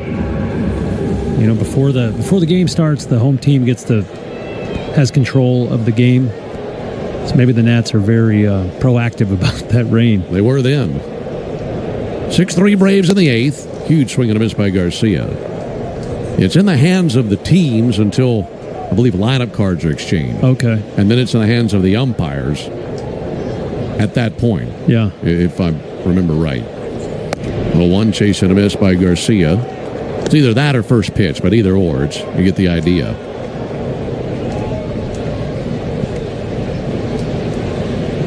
Oh, 0-2 on Garcia. Lee in search of a 1-2-3 inning. 0-2. Tap foul at the first baseline. Yeah, I learned that from my old manager, Buck Showalter, who has a bit of a reputation of being a micromanager, and he was the one controlling the game start times because, you know, he liked to be in on everything. So basically, Buck was the weatherman. You know, saying we're going to wait, we don't want to warm our pitcher up, making those decisions. With 2 fouled off. Got to visit the weather room. All these parks have a room with a bunch of TV monitors and some advanced radar servers they pay tens of thousands of dollars for to try and help inform these decisions. It's a pretty cool little room. They got all the information now. 0-2, just missed low. And a 1-2 count. Well, for the most part, these ballparks do a great job with all that. Still have some slip-ups here and there. I'd like to think they've gotten better about it here since that night we were talking about 9-10 years ago. Chase and a miss by Garcia. Went after a fastball up and away. Nice job by Dylan Lee. 1-2-3, 8th. We go to the 9th. 6-3 Braves. Hey, Braves fans, it's Ben Ingram for... Take a hack at guessing which baseball player or manager said the following. I really don't.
And a third, then we saw Clayton Beater for 2/3, and Sarin Lau did 2 innings, yielding 2 earned runs. Now our old friend Shinosuke Ogasawara. Old Shin. I'm going to call him Shin. I feel real like we're friends now because he's pitched 3 days in a row here. So really earning his paycheck here at the end of the year. This will be his 20th appearance of the season. 33 innings, 26 strikeouts. Braves roughed him up in the first game of the series. 2 innings pitched, 3 hits, along with 2 earned runs. Yesterday, a scoreless frame. Top of the order there to greet him with Profar, Olsen, and Acuna. 6-3 Braves in the 9th. And Profar takes a first pitch ball outside. Showed him a curveball. That game in Arizona went final. Took 11 innings. Giants won 5-1 over the Diamondbacks in 11. Profar takes a ball low. So that's one of 4 finals. Cubs over the Pirates 8-4. Cubs secured a postseason spot with their win today. Reds beat the Cardinals 6-2. And the Orioles over the White Sox 3-1. Here comes the 2-0 pitch on the way to Jerickson Profar. And a called strike on the outside corner. One other game underway right now. The Tigers, whom we'll see next, are at home tonight versus Cleveland. That game scoreless in the top of the first inning. Here's the 2-1. Profar sends one in the air down the right field line, slicing foul, and into the section down there down the right field line.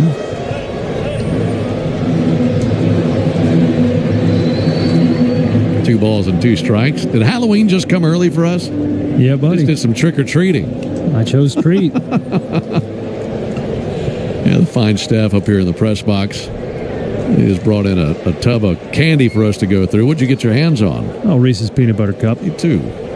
2-2 misses low. Yeah, we made friends with our security guard friend down the hallway, and she's got a big bowl of candy, and she just brought it in right in the middle of the broadcast, and she can do that anytime she wants. 3-2 pitch. Tipped it in the mid for strike 3. Went to that changeup, so one down here in the 9th inning.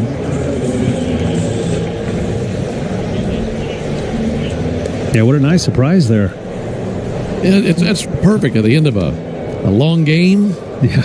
Little Reese's peanut butter cup. That'll work every time. She read my mind. I was looking for something. One out for Matt Olson. Matt with a homer in the 7th, and Matt strokes one up the middle. Base hit. I mean, is this guy swinging it or what? Another hit for Olson. It's his 3rd of the game. He's gone 3 for 5. And altogether in this series, I don't think we're going to be able to get him to leave town. Matt has 10 hits in this 4-game series. He has gone 10 for 20. That'll do. We'll talk about wearing him out. 10 for 20 in a 4-game series. 6-3 Braves in the 9th. There's Acuna. And Ronald with a bouncer up the middle. That's out of the reach of C.J. Abrams. Base hit into left center field. Back-to-back singles by Olson and Acuna. And they're at first and second with one down. For Ronald, that's his 3rd hit today. He has 8 hits in the series. It's good to see him heating up a little bit. Man, if you get both of these guys hot, obviously Matt is hotter than hot, but it'd be fun to watch.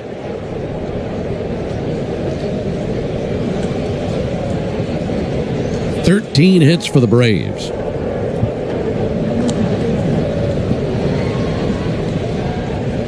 Left-on-left matchup.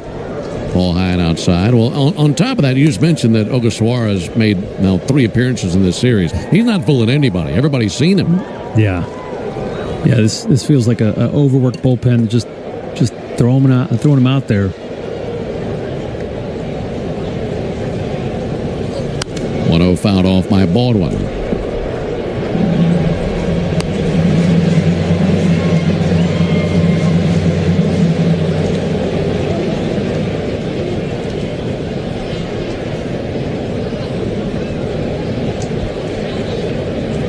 First and second, one down.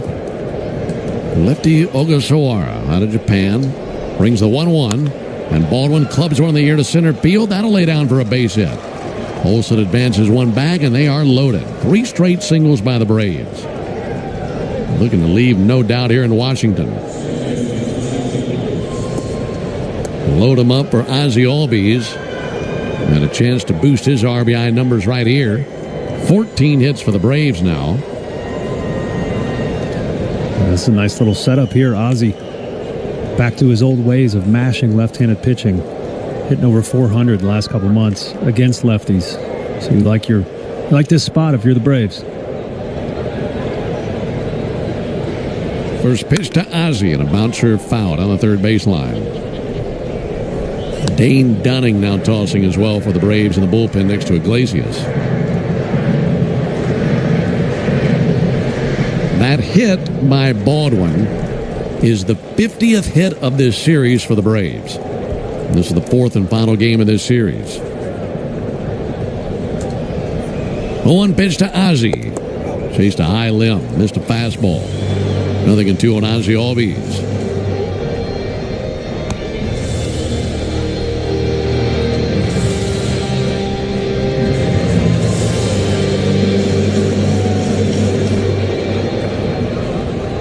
So 28 runs on 50 hits in this series for the Braves. And a trip to Washington is exactly what the Braves bats have been looking for. Here comes the 0-2 pitch to Ozzie Albies. And Ozzie with a high fly ball to deep left center. Hassel drifting, squares up to it in deep left center and has it for the out. All 3 runners tag, all 3 advance. Olson scores, and it's 7-3 Braves in the 9th. 2 down here in the 9th inning. RBI number 71 for Ozzie Albies.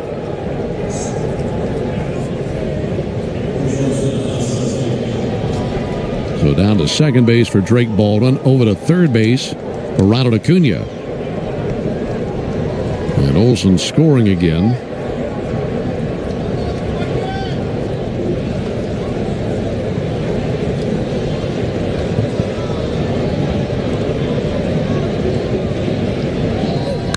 Kim is going to drive one right up the middle to base it into center field. This will score 2 runs. Braves are just pounding the Nationals now. That makes it 9-3 Braves here in the ninth. And none of these relievers have anything figured out versus these Braves hitters.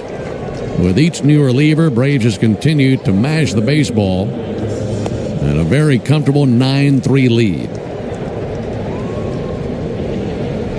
I got to be honest, I was a little surprised when I saw Ogasawara warming up out there in the bullpen, but Miguel Cairo not too concerned about it apparently. But this Nats bullpen, we see why they're ranked 30th in ERA in the league.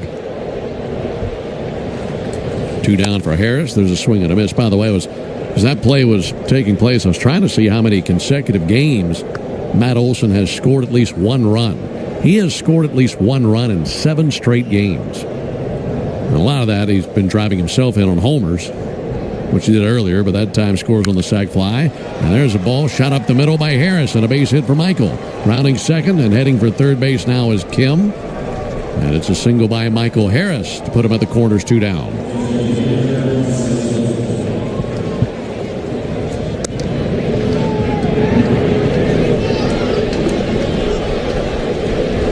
So the Braves this inning have sent 7 men to the plate. Ozuna's about to be the 8th. And they have collected 5 hits in the 9th inning and lead 9-3. Ozuna has a 3-hit game, looking for a 4th hit. He's driven in 4 runs. First pitch to Ozuna, and he hits one in the air to left. He just missed it. Dalen Lyle on the other end makes the catch out in left field. And that ends the top of the 9th. But the Braves just continue to pound the Nationals. A 3-run 9th. We go to the bottom of the 9th inning, 9-3 Braves. Every game night is a chance to go.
...2022 in Colorado.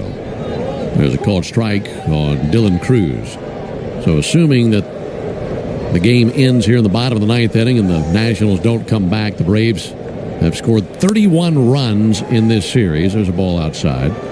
On 51 hits. They have 16 hits in this one. There's the 1-1 pitch in the air to left field, and that's going to drop in for a base hit. Into the gap now and rolling to the wall. Once that hit the grass, that just shot out by Profar. And a leadoff double of Dylan Cruz. In the first 149 games of the season, the Braves tallied 16 hits twice. That's their season high. And here in 4 games in Washington, they have tallied 16 hits twice. Yeah, the only Nats pitcher that really challenged the Braves, you'd think, was Mackenzie Gore. Last night, game 2, really quality start. Dunning misses inside with a sinker. As I mentioned, the worst pitching staff in the league this season, something they're going to have to clean up before next year. If you're trying to climb out of the basement of the National League East, where they have been 6 of the last 7 years, that's where you have to start. There's a ball low. You can have all the up-and-coming sluggers that you want. If you can't pitch it and pick it, it's not going to be a good situation for you. Got to have pitching and defense. Here's the 2-0 pitch on the way from Dunning. Out off into the seats down the right field line. And credit to the Braves. You could come in here and just assume you're going to beat them. They were playing better baseball than us when we came here. And the Braves have battled and certainly turned that trend around here. Yes, they have. In short order. 2-1 pitch. And he hit him.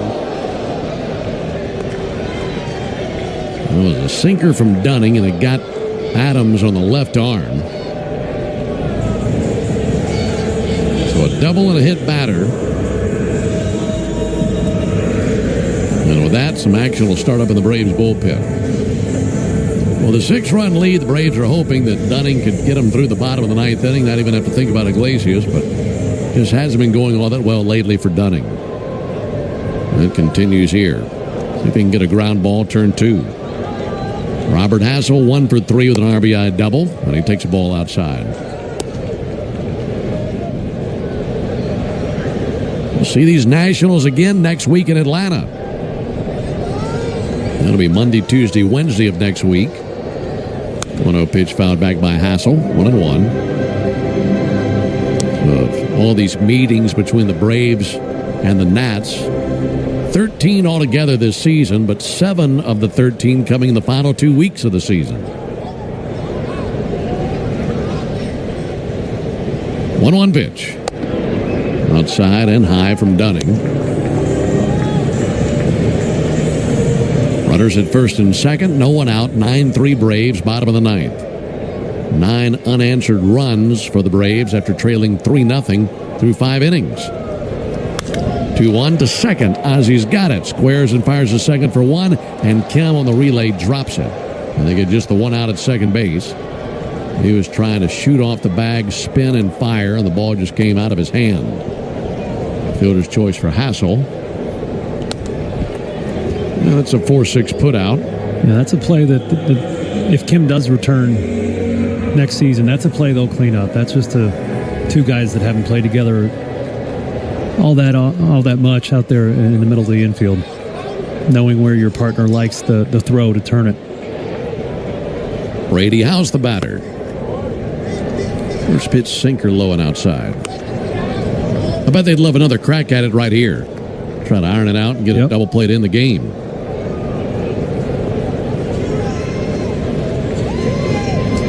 One-0 pitch, cracked in the air to right field, in for a base hit. Acuna plays it on a bounce. Cruz will score.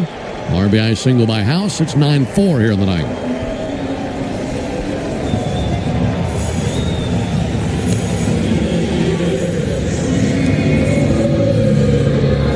And now back to the top of the order. James Wood has 2 hits in this game. So it's Wood versus Dunning. Meeting at the mound between Baldwin and Dunning. For Dunning, 13 pitches, 6 strikes, and a lot of contact. Double, hit a batter, fielder's choice, RBI single.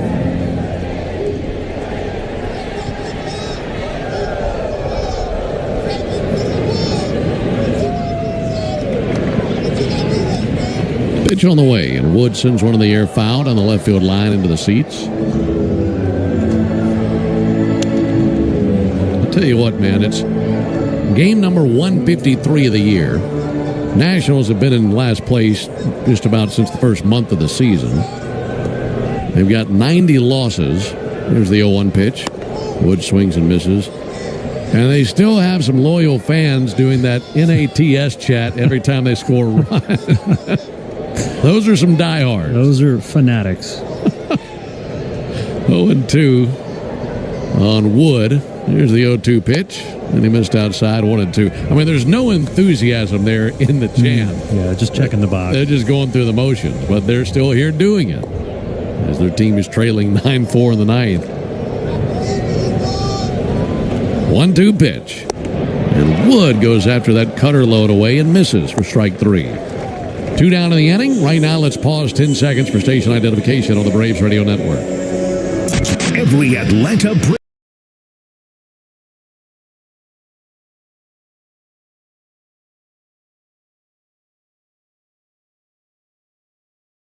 Here's Atlanta native C.J. Abrams. He's 1 for 4, left-handed batter. Takes a first pitch ball low. Story of this game, the 4-run 6th inning. Braves are trailing 3-0. And that 4-run 6th turned it all around. Braves with 4 in the 6th, 1 in the 7th, 1 in the 8th, 3 in the 9th. 1-0 to Abrams. Big swing and a miss at a sinker down. 1-1. If he reaches, Josh Bell would come to the plate. But Dane Dunning trying to get his man right here. Put this thing in the win column for the Braves. 1-1 pitch. Tapper foul of the first baseline. Nationals down to their final strike. The announced attendance for this Wednesday afternoon game in drizzly conditions, 14,420. There's the 1-2 pitch. And a ground ball out to second. Ozzie has got it. Throws to first, and the Braves win. It's a sweep here in Washington. Braves came in here and absolutely body slammed the Nationals. It's a 4-game sweep. And a really good start to this 2-city road trip. For the Braves, it's their 70th win of the season. And they win this ball game by a final score of 9-4. Back with the totals after this. This is the story of the one.